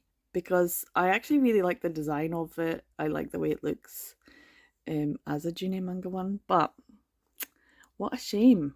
What a shame. Because I really like Shoko Hidaka's storytelling, and we don't get to see the completion of this story. So annoying. And I don't see it being popular enough now at this point for anyone to want to do a license save. Not really with what's coming out at the moment in terms of physical prints, what's being chosen to be. I don't see this being license saved ever. So it is what it is. I will be reading this. I'm going to try and read as much as I can of this. I've got some coffee, I'm going to have some toast, and I'm just going to sit in the warmth up here. We did have some snow last night, so it is a little bit chilly, minus temperatures today. And it is Shrove Tuesday, or Pancake Day, so I could make some pancakes before I go to work. So that's maybe a plan, because I've got work later on today. So I'm going to see how much I can get rid of this today. That's all my plan is. This, pancakes, work. And I feel like that's fine. That's enough. So I've been just sitting in bed reading. It is getting cold, so I'm probably gonna have to put the heating on, which just feels terrible to be doing in the middle of the day. But yeah, so I finished volume 1 of Does the Flower Blossom by Shoko Hidaka. So it's such an interesting feeling, atmosphere to this story. We do follow Sakurai, who is like a marketing, advertising designer, and he's pretty high up in his job, and he ends up coming across a young man called Yoichi, who bumps into him with his bottle of water at the train station, and they end up just meeting. He notices that his magazine's damaged, Sakurai's magazine's damaged, and so he says, I've got another one, I can replace it, so come to my house. It's just a little walk away. And so they end up going to this house, which is one of the older pre-war houses that still exist. Some of them still do exist in the Tokyo area, in a place called Izumizawa. And it's a lodging house for university students who live there together. Or not all of them are university. One of them's not. Shota's not. But yeah, they have kind of an interaction, Yoichi and Sakurai, and it's not exactly the best. There's a sort of disconnect there, and that kind of disconnect, not only in the way that both of them are presented, but also how they have to navigate the interactions between themselves. It's almost as though they're being written as sort of neurodivergent in a way. Which is interesting because obviously when this was written originally, neurodivergency wasn't really a huge thing, but it's obviously like people like that existed, but we didn't talk about it in the same terms and phrases, and with the same knowledge, I guess. You would know, oh, they're a little difficult to get along with, or they're very particular about things, that kind of thing. But you wouldn't say that they were neurodivergent. So maybe that's, because at the time when this was being written, that's probably what was being presented, but just not explicitly. So published in 2009, so written beforehand, because this is a full volume, and then in English, October 2014. So yeah, quite a long time ago when you think about it that way. But very interesting. Sakurai lost his parents when he was younger, and so that's something that's being presented as almost like a reasoning for his disinterest and inability to maintain relationships. And then you have Yoichi, who also has lost his parents at a young age and also is disinterested in other people and has difficulty forming and maintaining relationships.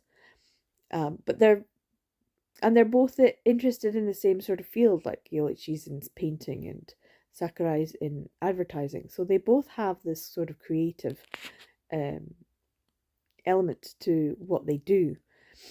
It's just the fact that even at the end of this first volume, there is a sense that there's something like Sakurai feels something for Yoichi.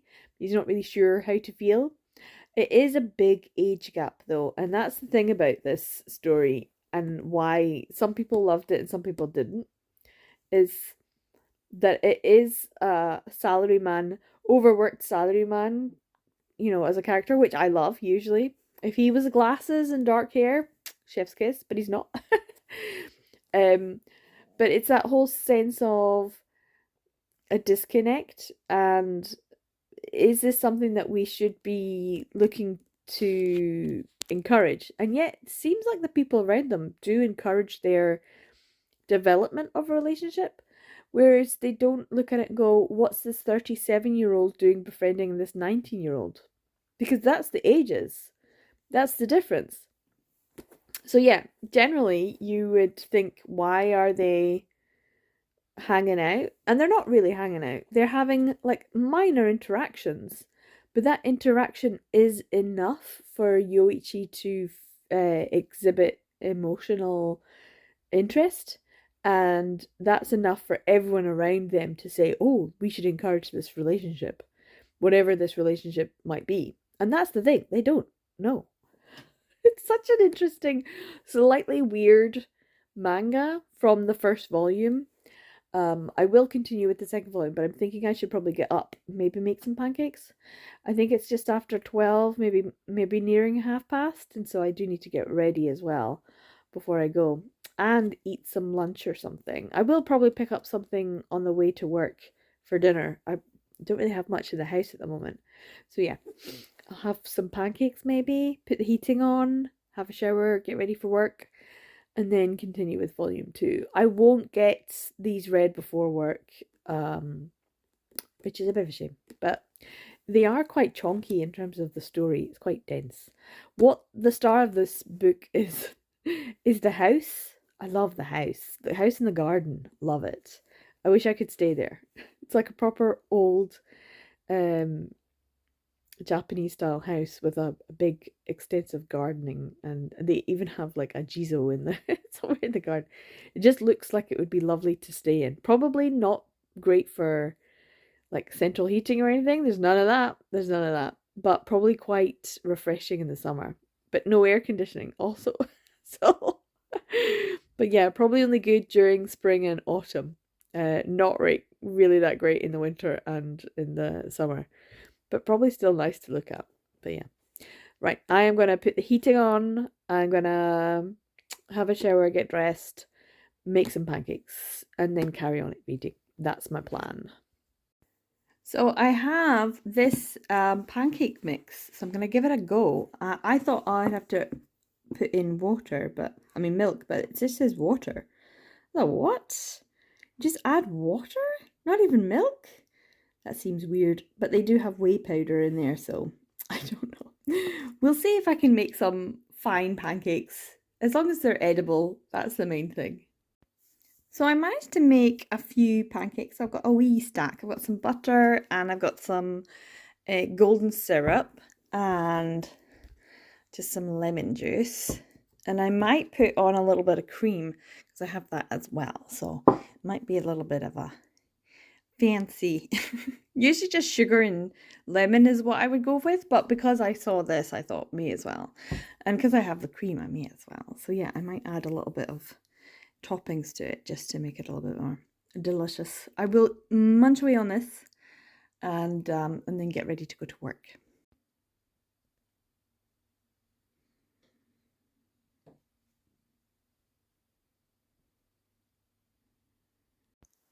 So it is well, it's a couple of days now, so it is Thursday. So we've had Pancake Tuesday. I have now completed. It's taken me a little bit longer just because I am working at the moment, but now I've got today off and I've got to go away tomorrow. So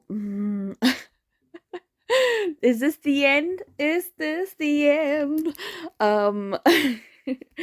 I have finished Does the Flower Blossom of what is available, these 3 volumes. And it feels when you come to the end of volume 3, like, god damn it, because there's another, is it 2 volumes in Japanese? We're not gonna get them. We're never gonna get them. So it's just sad that this is one of those.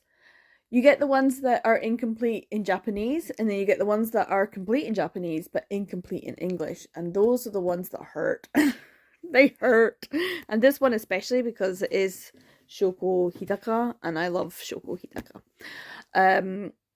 I know that some people don't love her art style because it feels like a slightly same-facey, but I feel like that's not too much of an issue in this one, as compared to Blue Morning, her other long-ish series. But there are some overlapping themes, I feel. Generational trauma and the weight of the previous generations is really felt in both of these works. For Yoichi, his father is just like such a major presence, even though he's no longer there. It's this weight of his I guess personality, his character, the impact he's had on everyone's lives means so much to so many people who are still here that has negatively, in a lot of ways, and in some ways positively, impacted Yoichi's life. I feel it's more negative, just because there are expectations, and yet there's also a lack of expectations sometimes, and that's really felt in the dynamic of the cousins. This is quite a large cast of characters for a story that is a BL. There's a lack of BL. I also feel like the representation of what is evidently, for me, I'd love to know other people's thoughts, but for me it feels that this is a neurodivergency story in a way, or maybe it's trauma. Maybe, and that's another debate. Is this neurodivergency, or is this an emotional stunting caused by trauma in childhood? That's also something that's, I think, in both of her works as well. I really do feel like there's that, large cast of characters, generational trauma, expectations and weight of expectations, stress. There's a tension there anyway within the story and within the house. The house is very important in terms of what's being inherited and family politics. These are all things that are in Blue Morning as well, but just lacking the sort of historical and this obviously is lacking the historical and aristocratic element to it. But there is still, familial politics going on as well. Yeah, it's a shame that we have only 3 volumes. It is one, if you can get hold of it, because they are difficult to get hold of, that I would recommend. But unfortunately, being fully aware, you are not going to get to read the end of the story unless you go and buy the Japanese volumes and you can translate them yourself. Which, maybe in the future that's what I'll do, because these are just beautiful and lovely, and it's a shame because I really like Shoko Hidaka. In saying that, I have put off buying the second volume of, what was it? And now I can't even remember what the name of it is, and I can't see it because it's not on my TBR shelves. I've read volume 1, but volume 2, Anti-Romance. Oh, thank God. Anti-Romance. I still don't have volume 2 of, and I really need to. I keep trying to buy it when it was on really good deal, and then it's bought before I actually get it. So yeah. I also got a little distracted and maybe bought some things on eBay. So I don't know when they'll come, but they will come. Anyway, I have got to the stage where we've been all over, haven't we? We started on number 4, we went to 14, we went to 5, we picked up a power up. We went to 3, we picked a power up. We used the power up, we went to 11. Then we went to 12, then we went to 15, and then it was going to send us back to 12, so we used our other power up. That was first kiss. We take it back to number 4. So now we have to roll or spin the wheel. And there's so much here. Literally, we don't have any more power-ups. So this is the end. I'm assuming. We shall see. This video, just like the last time with the snake across the bookshelves, has taken so much longer. I really have to just say this is a month-long thing and this is the only vlog I'm going to do. And that's fine, except I also have a prose vlog that I'm trying to do as well. I'm not reading that prose, I'm busy. So yeah, we will see. Also, it's very grey. I'm so sorry if the lighting's not great. But yeah, we're going to spin the wheel and we're probably going to crash. And I'm okay with that. I'm okay with that. So let's spin the wheel. Okay, so we did not crash. We did not crash. 13, right? 1, 2, 3. So let's go and see it. Hopefully you can see the shelves. Like I said, it's not the best in terms of lighting. So yeah, let's put these back on the shelves and see where we're going. So here is a first kiss that we used up, and this is where we got these ones back on the first shelf. 4, 5, 6, 7, 8, 9 is always useful. 10, 11 we've been on, 12 we've been on. 13 is down here. Hold on a second and I'm getting my little stool to sit on. Hopefully you can see and my stool won't be too squeaky. Not the best, not the best lighting because it is a little bit later on in the day. So even though it is past Valentine's, this is supposed to still be a Valentine's. And we've done Pancake Day. We are now well into February. It doesn't matter. It doesn't matter. Best laid plans. We're looking for, obviously, once again, just to remind us, anything with love in the title. So I can see some here. Anything that's pink, ooh, or red or white. Or anything that has maybe some flowers or chocolates or something like that on the cover. So the obvious choice, Ordinary Crush is good. Why does it say 1 and then 2? It should be 2 and then 2. It should be 1 and then 2. Why have I got them? Why have I done that? Have I done it wrong? They're all the wrong way. They're all the wrong way round. Why did I do that? It's because I took them from that shelf and put them on. That's why. That's what's happened. I've just flipped them instead of... They were just flipped. Damn it. I just noticed that. So obviously the ones that have love in the title. Are there any others? I don't think so. And it does look like it's going to be a 2-volume series. So these are the small volume series. Let's take out Loveholic. Oh, and Love Recipe. So these are the 2 choices. Now, obviously, they both have pink on the front. There's flowers on that one. There's not on that one. That one's very pink, though. Love Recipe is really pink. Loveholic is kind of orangey on the spine, but pink and purple and flowery. There are roses. And hearts, but also crossbones? What's that about? So the choice is between these 2, really. Kiriko Higashizato's and Toko Kawaii. Now, Toko Kawaii was very prolific in like the 2000s and also really wrote some interesting stories. So I am gravitating towards Loveholic. Also because it's been on my TBR for so long. I mean, they both have. So long, but I feel like Toko Kawaii's will just be a little bit more interesting. So I think I'm gonna I'm going to take this with me. I'm going to take this 2-volume series. I might not get to read much of it, but I will try and see if I can read some of it this evening. Tomorrow I am busy. We have a family gathering, which is a little bit sad, but it is what it is. And then hopefully I can be back on Saturday. So yeah, where we will crash. And I'm telling you right now, we're going to crash. I have planned it on Saturday. We will be crashing. This video needs to end. The snake needs to be killed in some way. I need to crash. It needs to get me. That kind of thing. So yeah, we're gonna go with Love Hot. Oh, actually, this is quite thick. Do I want to? Well, it's a 2-volume series.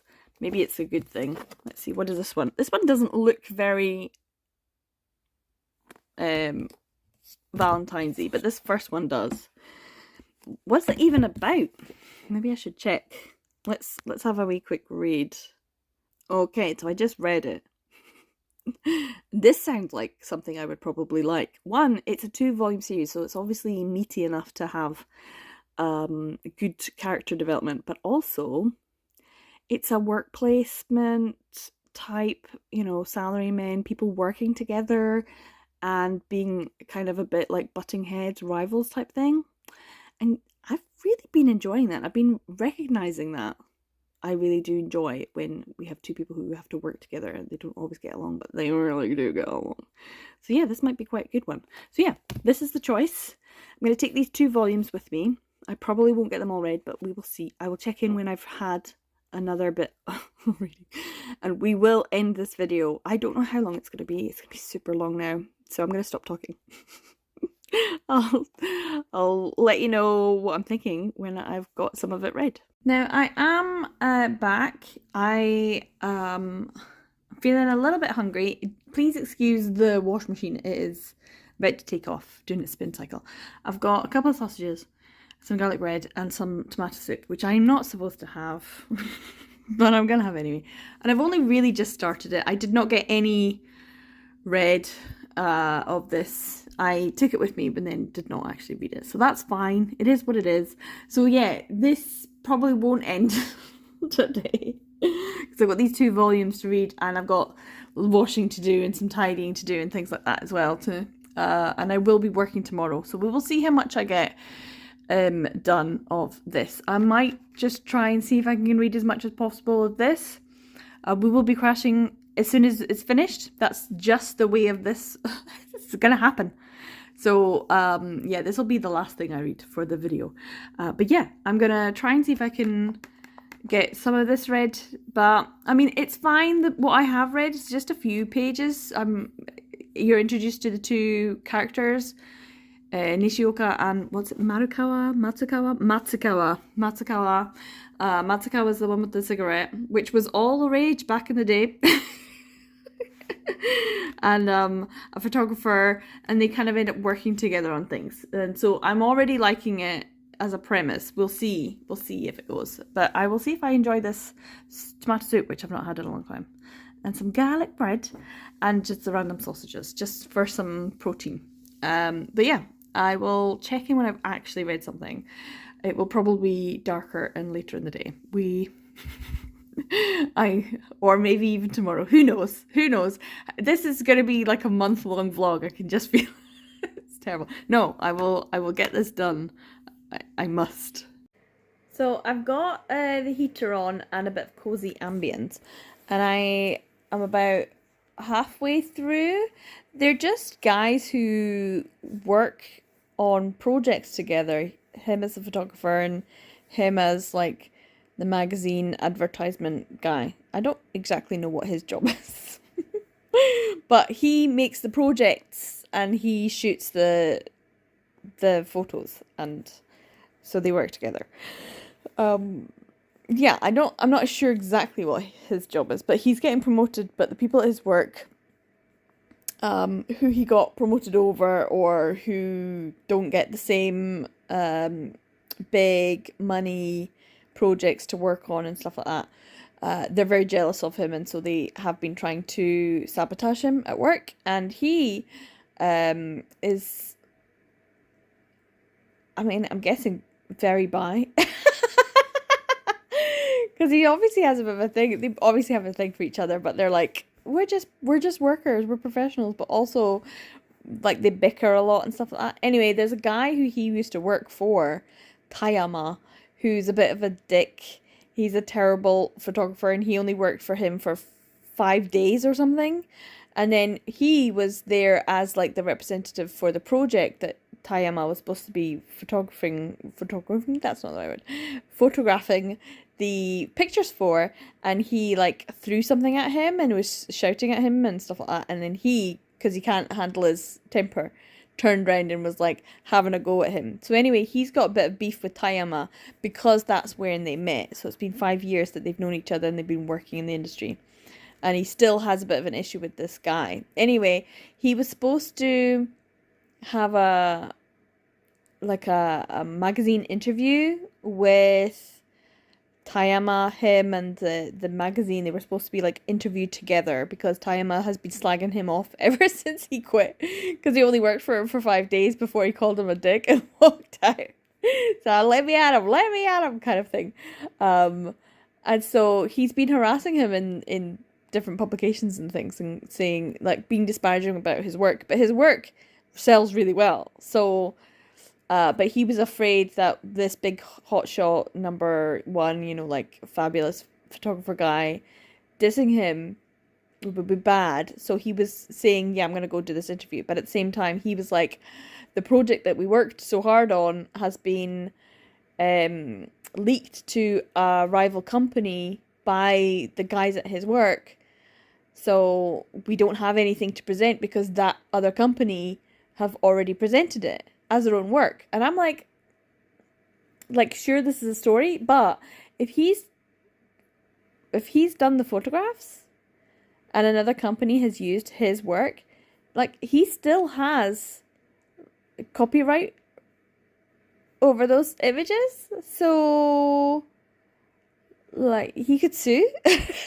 It's like, also industrial espionage, it's theft, you know, that kind of thing. So there's a lot of criminality going on, but I'm just like, just forget about it, it's fine. Anyway, the guy who was supposed to do the interview was like, hey, it's just as well that this guy sorted the whole thing out and smoothed things over with the editor-in-chief and Tayama. I'm glad that all got done, because he dropped everything. Instead of doing the interview, he rushed off to get another, like, photography thing and project and stuff, and he gave it to him last minute so he could present it, so that he could at least present something, even though it wasn't the plan that they had originally. You put forward the pitch, and whether or not the company actually goes for it or not is up to what you present, but also how you present it. And he's a very good presenter. That's why he's got all the jobs. He's very good just instantly. They're very talented together. Like, together, dream team. But he also was like smoothing things over with the editor-chief and with Tayama, and they were all like, oh, how did you do that? What happened? And I was just like, oh, don't worry about it, you know, we got it all sorted. And then this next panel, because this is Tayama, he's like, tax evasion, bribery, prostitution. I was like, Jesus. And then what else was there? You're a pedophile? What? Sir, which scandal would you like publicized? And he's like, yeah, I just kicked him in the foot a little. Jesus. This is, like, obviously very timely at the moment with what's going on in the world. I mean, honestly, when did this come out? It's the kind of thing that you just like, yeah, this stuff happens. So it came out in English 2007, but originally 2001. So this is like a 2000. Toka kawaii. Finger on the pulse. But it's just these kinds of throwaway things that you have in old manga that you just like, Jesus Christ. Damn. Like, they're just, it's almost throwaway how it's almost throwaway the way that society just viewed these things. Like, yes, we were appalled and it was shocking and it's terrible, but also it was just almost like, were we numb? Were we numb as a society? Because this was like a jump scare. Jesus Christ. So yeah, anyway, I'm about halfway through. I'm gonna continue with the ambient vibes and the little heater on. I haven't put the main heating on. I might do that for the whole house. Because it is a little bit chilly. And I've got some nice snacky snacks that I picked up from M&S because I've got cheese scones. You know what? I think a cheese scone would be delicious. Or a bagel. I could have a bagel. So I might have a bagel. I might have both. But I will try and finish volume 1 anyway. I am enjoying it. It's very, very toko kawaii in a lot of ways. Because of the characters, the way that they're drawn. I mean, one of my favourite digital only works is a toko kawaii one, and that is The Scent of Apple Blossoms. And it's two people who don't necessarily get along, we're having to work together, and that's maybe that is just, I'm coming to realise that is something that I really enjoy. Two people who don't necessarily get along having to work together collaboratively, and because I don't think I do that very well. But also being a little bit, maybe a little romance here. So yeah, they have kissed now, and that's it. One little smooch, and he's still in shock. They haven't addressed that yet. They have not. That has not been discussed.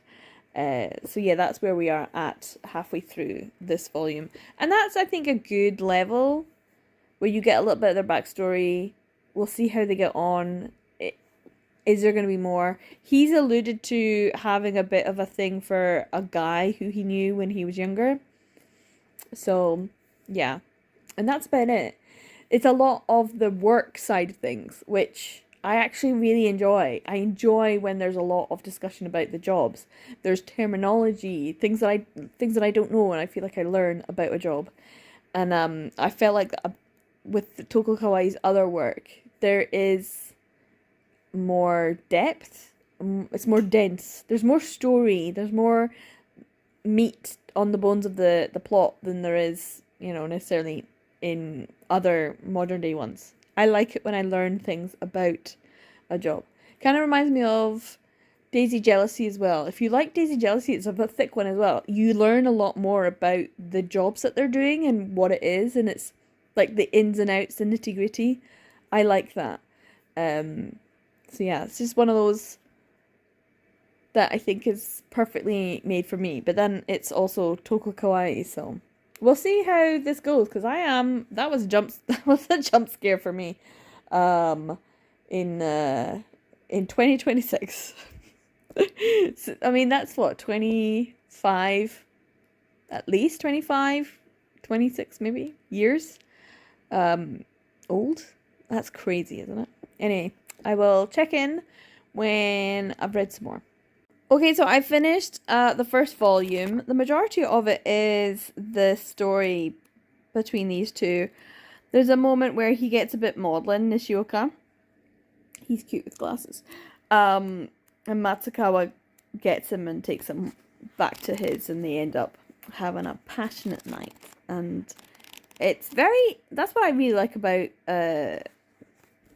Toko Kawaii. Whenever there is adult relationships, it always feels very chill. Like the sex of the relationship is very chill. It's very like matter of fact. It happens. Like it's not even that passionate so much. There's an element of comedy there, and an element of like just relaxation about the whole thing, which I like. I like a lot. Anyway, so the majority of it is this, and then you have this other short story, and I was like, oh well, that's very traditional to get, the majority of a volume be like one story, and then just have like a random one shot at the end. Except it's not random. It's Matsukawa's story, but when he's younger, and he has a first love that does not go well, and I loved it. It was great. So he's in New York, and all the things in New York are just funny, and he ends up meeting this guy called Morishita-se, and they just end up like fucking, like he's his minder. He's like he's like the older teenage, like 18, 19, something like that. The like teenage son of someone that the big boss man knows, and so he's like, oh, I have a Japanese guy who works for me. I'll like ask him to be your minder. So he just has to babysit this teenager, and I'm just like, that is the worst job ever. Because if he gets up into like no good shenanigans, then it's like your ass is on the line. Only his ass is already on the line because they be fucking. He's basically like, great, this is a hottie, I'm gonna go for it. And the guy's into it, but he's also engaged to be married to some woman called Ellen. She's unfortunate. And that's where, see, this is the thing. When we saw them getting on, and in the morning, he like wakes up with Matsukawa. And Daisuke, his name is Daisuke Matsukawa, because he calls him Dai-chan.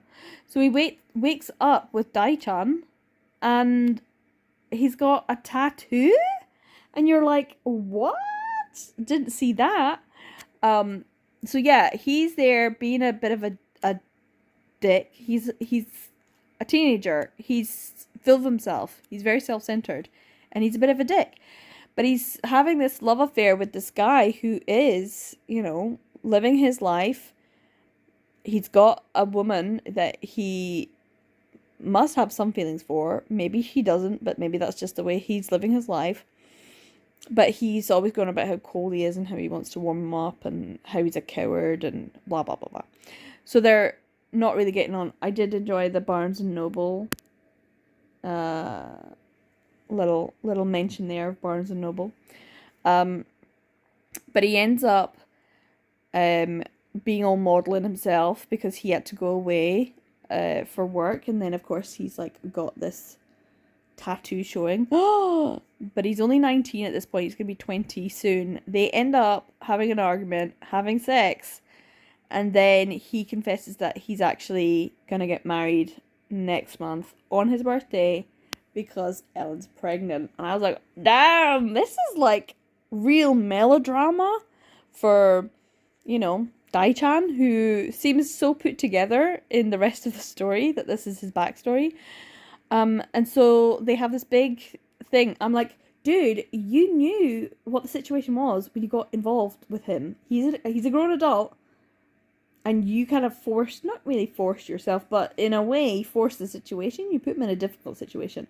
And just because you're both like hot for each other doesn't mean you were not aware that he was engaged to be married to a woman. So, yeah.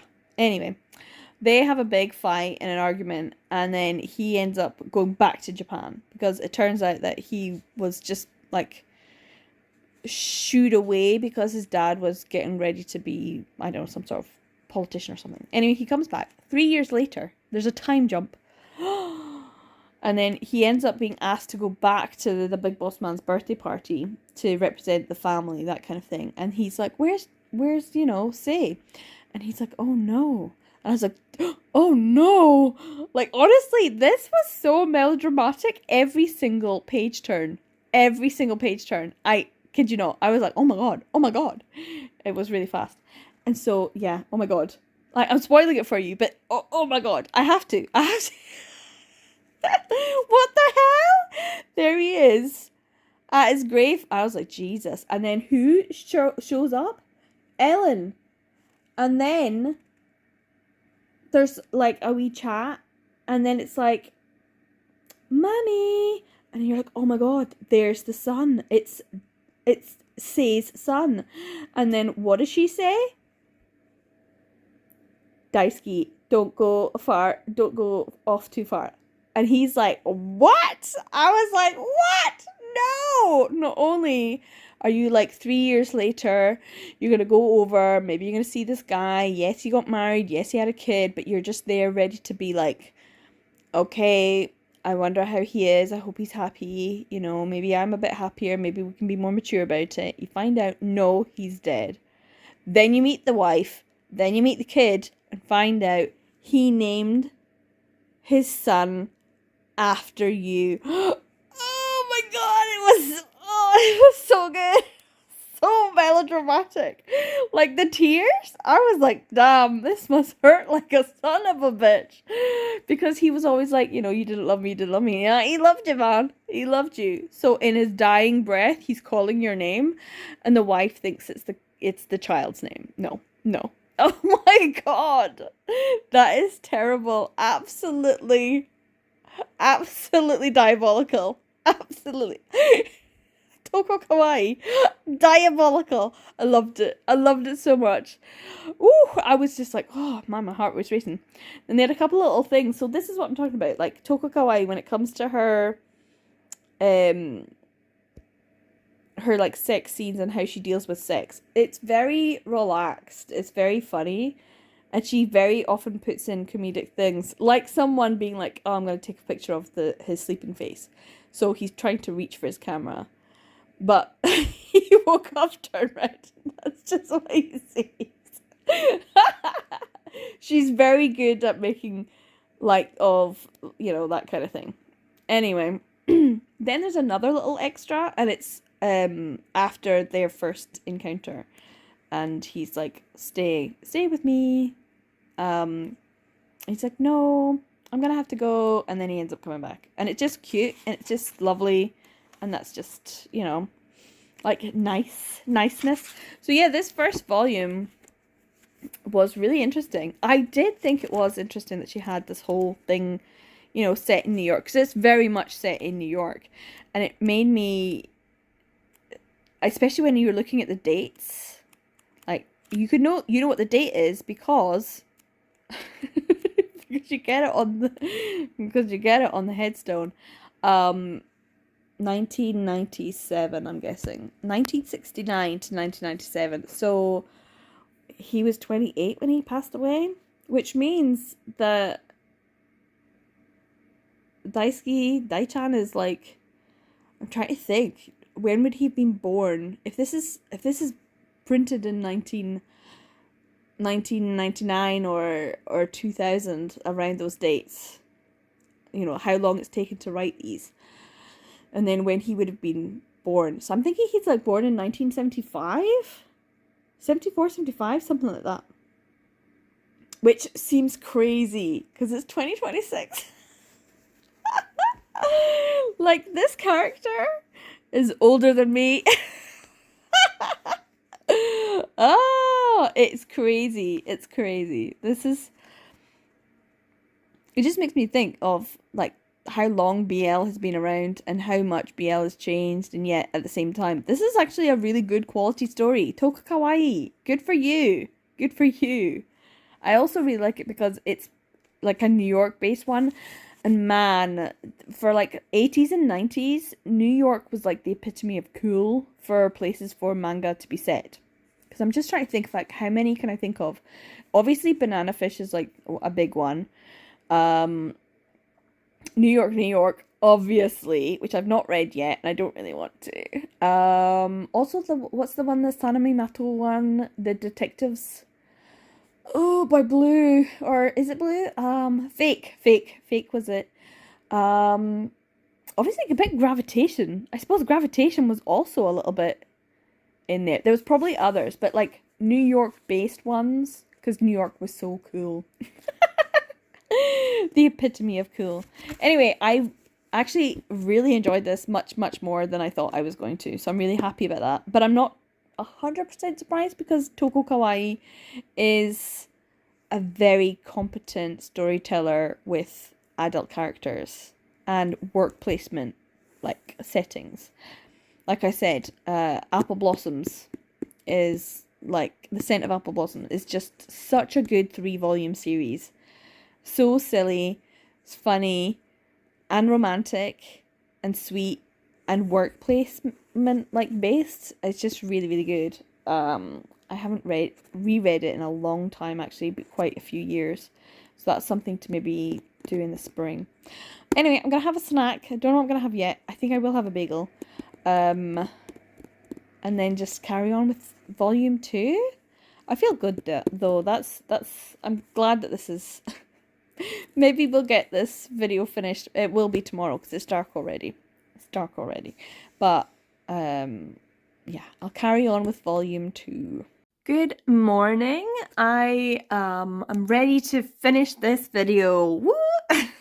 So, I did read Loveholic Volume 2. I've got myself something that I picked up from Marks and Spencer's when I was there. A blueberry muffin with like blueberry jam and like a crumble top. So I will eat that in a bit. I have already had a cup of coffee, which is why I'm feeling a little more awake. But yeah, I did read Loveholic Volume 2. A bit of last night and into today. So we have obviously Nishioka and Matsukawa. So Dai-chan, we had his like backstory and stuff, which was crazy. This volume, it is just their story again, so she's just carried on with them. There's not, I can't say too much that happens. I feel like Dai-chan is being a bit of a, like, he's feeling slightly insecure because Nishioka isn't being as lovey-dovey and isn't being as forthright in his affections. He's not being as vocal and he's not wanting to say love. And so Dai-chan's feeling a bit frustrated and also a bit insecure. And he ends up being a bit of a dick. So Nishioka's like, hey, I've got this kohai that I worked with who is now wanting to put forward a plan for a job, like making a project, and he's wanting me to come in and help develop the pitch. And then when he gets to the place, and he's like super excited about it. It's like, this is a new challenge for me in work, and I'm really excited. And then he gets to the place, and there's Dai-chan just sitting there as part of the like group, and he's like, what the is he doing here? Because he's known as like the best person at developing pitches, creative endeavors for advertising campaigns, and everyone in the industry knows how good he is, and so they're all like, oh no, we're not gonna be able to win against him if he's the one pitching. So afterwards he's like, why didn't you tell me when I approached you about this? And he's like, oh, I'm just here on behalf of the company. I'm not actually the one doing it, but the person who isn't available at the moment, so I'm just gonna relay all that information to them. So don't worry, I'm not the one involved. And they're like, oh, thank goodness, because if you were, we'd definitely not like win, we'd probably not even bother. And because it's a lot of work that people do to make pitches to then be told that you didn't get the job. Anyway, because he's hanging out with this kohai and having a good time, and Dai-chan's getting all frustrated and everything, he ends up, without telling him, he ends up deciding to go for the job and make the project. So they're now having to go against each other and be competitors for this pitch. And of course, Nishioka's like, damn it, because I don't think I can win against Dai-chan and his ability. And then he'll end up being all frustrated about it. And he's getting annoyed because, like, why didn't he tell him? He had to find out from his kohai. Oh, yeah, dude. I understand this is not good. So he's getting fired up and he's like, let's do a really great campaign, and if we don't win, we don't win, but I'm gonna do my best. And so Nishioka really does his best, but they end up not winning it, and it is Dai-chan's plan that gets the project. And he is frustrated, and then this is when he comes to see him, but then he doesn't actually go in because he can see how frustrated and angry he is, that he put his all into it and it wasn't good enough to beat him. But also, like, he knew that going in. That's why they were happy that he wasn't. But he changed the rules. He was like, this is the parameters that we're working in. And then because, for a petty reason, that, he's annoyed that he's hanging out with his kohai and having fun without him, that he decided to put I mean, it's such a dick move. It's such a dick move. But then he comes over, Nishioka, yeah, he has his little meltdown, but then he is mature and he's like, I want to see what the project is. I know I'm not supposed to. And then he gets all excited about it. He's like, oh, this would be so good. And oh, I would photograph this. And here's some other ideas, because he is creative and he's great. And the two of them do work so well together. And it's like the joy of the project really comes alive. And Nishioka's kind of disappointed, obviously. And then Dai-chan, to his credit, he just comes clean and he's like, this is why, and this is what I was feeling.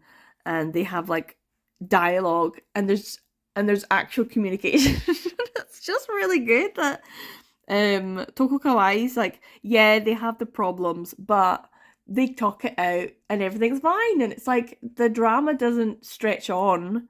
It doesn't cause them to break up. So yeah, this is what's happening with their life. It's work issues coming into the fore, and also maybe causing some issues with what's happening in their lives and their relationship. So yeah, work is starting to be an issue for both of them, because Dai-chan is being sort of like touted as the next management, so they're wanting him to maybe head a new department, but he hasn't talked to Nishioka about that. And Nishioka's dad gets sick, and then he needs to go to Osaka because he's originally from there. So there's issues with clients not taking on board Nishioka's creative ideas, and he's not really 100% happy in his work. And then, of course, his family is like, hey, come down to Osaka. And he's like, yeah, maybe. And then once again, it's like, well, what's keeping him here in Tokyo?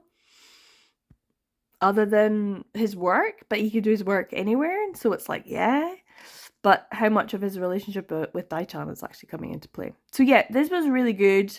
Dai-chan starts getting, told that he might have to live abroad. He's like, I'm thinking about Osaka. So there's like, are they going to break up? And there's a whole thing there. But then once again, they do eventually have the dialogue. They have the conversation, and they end up thinking about it. And Dai-chan ends up being like, I'll go to Osaka with you. I'll give up my job. He's like, what? Do you want to be with me? I need you to say this. And this is what it comes down to. It's like, Dai-chan's all in. He's 100% all in, but he just needs to hear it from Nishioka, and Nishioka's like, yeah, I am as well.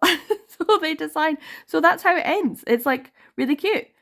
He says, I love you, and they go to Osaka, and Dai-chan doesn't really feel I love Nishioka's just squatting down eating takoyaki, because it's such an Osaka thing to do. But yeah, this was really cute. It was sweet. It was lovely. There was less melodrama than the first volume. And then he does eventually talk to him about his tattoo. I don't understand. What does it say? Love and laughter or something? I don't know. Love. I don't know what it's supposed to say. I always want. Can you see that? But yeah, they do end up having a cutie, pie life together. Ja-ja! So we're gonna probably end this video here, because I've got one more spin to do, but we are on shelf number, what was it? Shelf number 13? And there's not many places to go. So we're gonna spin the wheel one more time, and we'll see where we crash, because that's what's gonna happen. Okay. I was really hoping this video would end.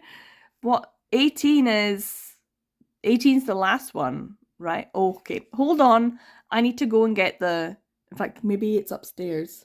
Wait a minute. I need to go and find my thing and see if we've crashed properly. Is there something in between? I'm gonna go get it. Hold on. I found it. I didn't draw down here, so we went to 13. And we just done 18. Technically, I think oh God, I'm so ready for this to be over. Oh, okay. So I guess, I mean, can I draw it one-handed? Can I do it? Yeah. We're on 18. This is the longest snake ever. These power-ups, I didn't think I was going to get it, because last time I didn't get any power-ups. I didn't land on any power-ups. Yeah, I need to go upstairs now. I'm gonna take my love holic up the stairs. We have more reading to do. God damn it! This is going to be the longest video I ever make. I don't even know if my computer is going to be able to handle making this video. It might need to be in 2 parts. Just look how much when will it end? When will it end? So we have, this is the shelf. So I'll put love recipe back. And then these guys go on here. There we go. And then we'll have to go over to 18. Oh, so wait in here. Oh my goodness. Wait in here. At least it's some daylight today. So, pink things. Love Valentine's-y things. Until I Love Myself. It's a 2-volume series. There is pink in it. But I just don't feel like it, and I usually keep these things to strip the flesh until I Love Myself. These are the things I have plans for already, and I'm going to read them in June, because I like to have a non-fiction LGBT work to read in June. I mean, I can read them at any point in time, but I always like to have something like that for June. The other pink thing is Wandering Sun, Breaks. I tried reading that before. I do not think that's very love. The obvious choice for me is Let's Talk About Us. Oh, can I get this? So this was given to me by Bizarre Individual. It does have pink on it.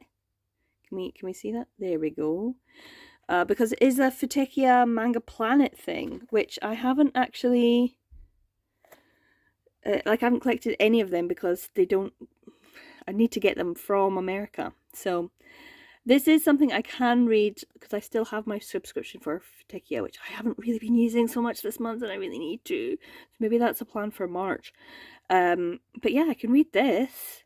A lovely little one-shot. I feel like this is it. So I'm gonna go eat my muffin and then maybe just read this until lunchtime. I think that's the plan. That's the plan.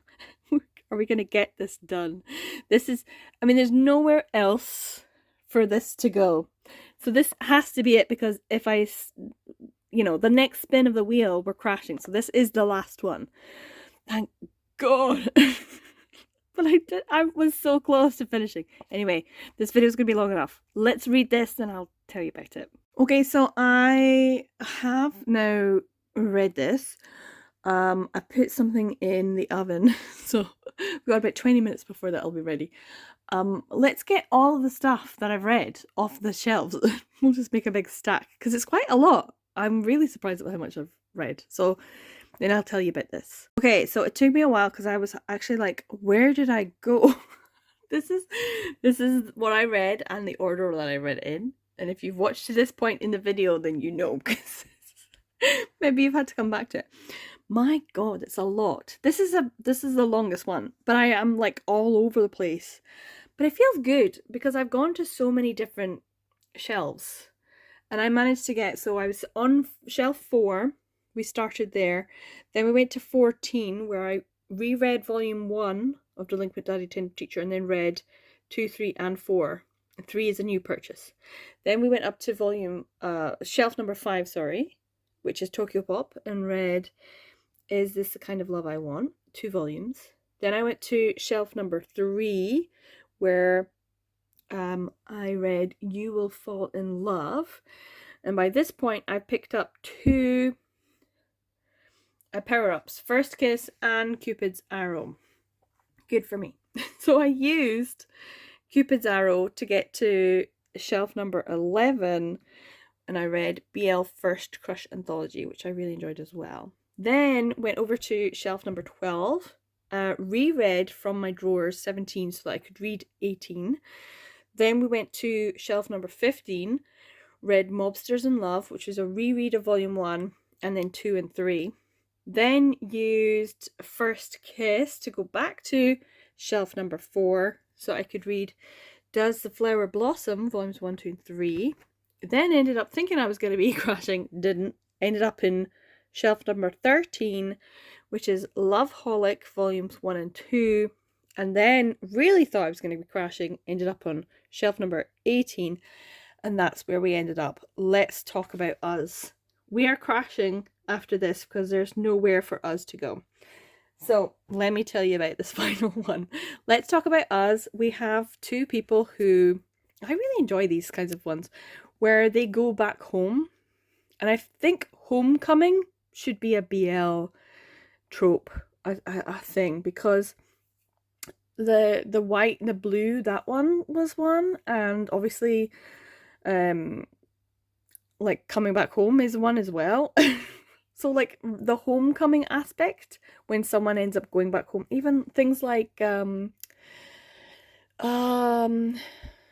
Call Me Dirty, I think there was a bit of a homecoming aspect there, or Don't Call Me Daddy was someone coming back to where they had grown up. And I feel like someone returning home, a homecoming, is a big deal. So we have two people who both left. God, I've just read it. Makito and Junpei, yes. So they were in school together, but they were only in their senior year. But there was definite connection there. Junpei was into painting, and Makito was like the most popular kid in the class. He was really, exuberant, and he felt like he was going to go off and be like an idol. So he went to Tokyo to try and achieve that, and he didn't succeed. And while he was there, he ends up kind of becoming a bit disillusioned. He gets offered a job at Host Club, and he works there, and he meets a man, and they start a love affair that lasts 3 years before breaking down, and he comes back home. And he feels like a kicked dog, that whole thing of having to come back home because life didn't work out where you went and how you thought it was going to be. I think this is a really important and a very that where home used to be, where you'd think of it like a trap or a place, it becomes your safe haven. And I feel like that's something that is a universal feeling for a lot of people. And then you've got Junpei, who is back home helping with his family in their like set meal restaurant. And he had gone to like Japan doesn't have a proper army, but they have the self-defense force, but it is like their army because of their constitution. And so he goes there, something happens, which doesn't really get touched on too much about what actually caused the PTSD, but he does develop it. So he doesn't like being in places where he's trapped with a lot of people. And so he's not doing too well at work and things like that. Anyway, Makito comes back home, they end up meeting again, and they end up, developing a friendship, which is nice at that age, I think. It's something as well people talk about. Meeting people and becoming friends as adults is difficult, and so this seems good. They end up having a high school reunion, and they end up kissing, and it's like, whoop, what was that? And so they do end up developing a real friendship, and they go through a bit of trials and tribulations. The ex comes back into the picture, but he's swiftly booted away, and the two of them seem to have a couple of little issues, but then they do just work it out. It is lovely, it is sweet, it's cute. It was just kind of felt really wholesome, which was nice. I really enjoyed it. Let's talk about us. It's a sweetie pie kind of one, and I love the fact that they grow tomatoes. He ends up, going back home to his tomato farm.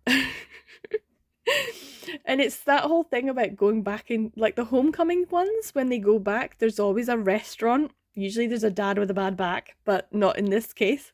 But yeah, there's like the sweetness of small towns or villages, and how that can be healing on the soul.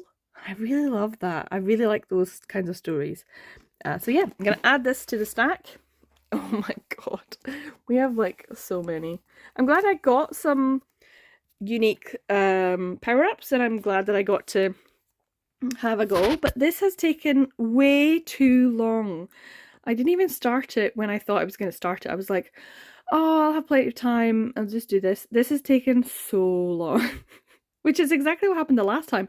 But I don't think I read this much. This is massive. Anyway, I've had a great time and I've read so many fantastic things. So I'm really pleased that this is once again another good usage of the fabulous Snake Across My Bookshelves concept that Gavin came up with. So once again, big thanks to Gavin. We'll put him a link to his channel in the description, so go check him out, give him some love. Hopefully he's got another one coming out soon, because I do love his Snake Across the Bookshelves. But yeah, this has been great, and I'm sure I have made like a feature length maybe by the time this is finished. So I'm going to stop talking and say thanks for watching. If you made it to this point in the video, watching to the end. And hopefully we'll see you another one. If you would like, please do subscribe, like, share, comment, all those good things. And I will see you in the next one. Bye!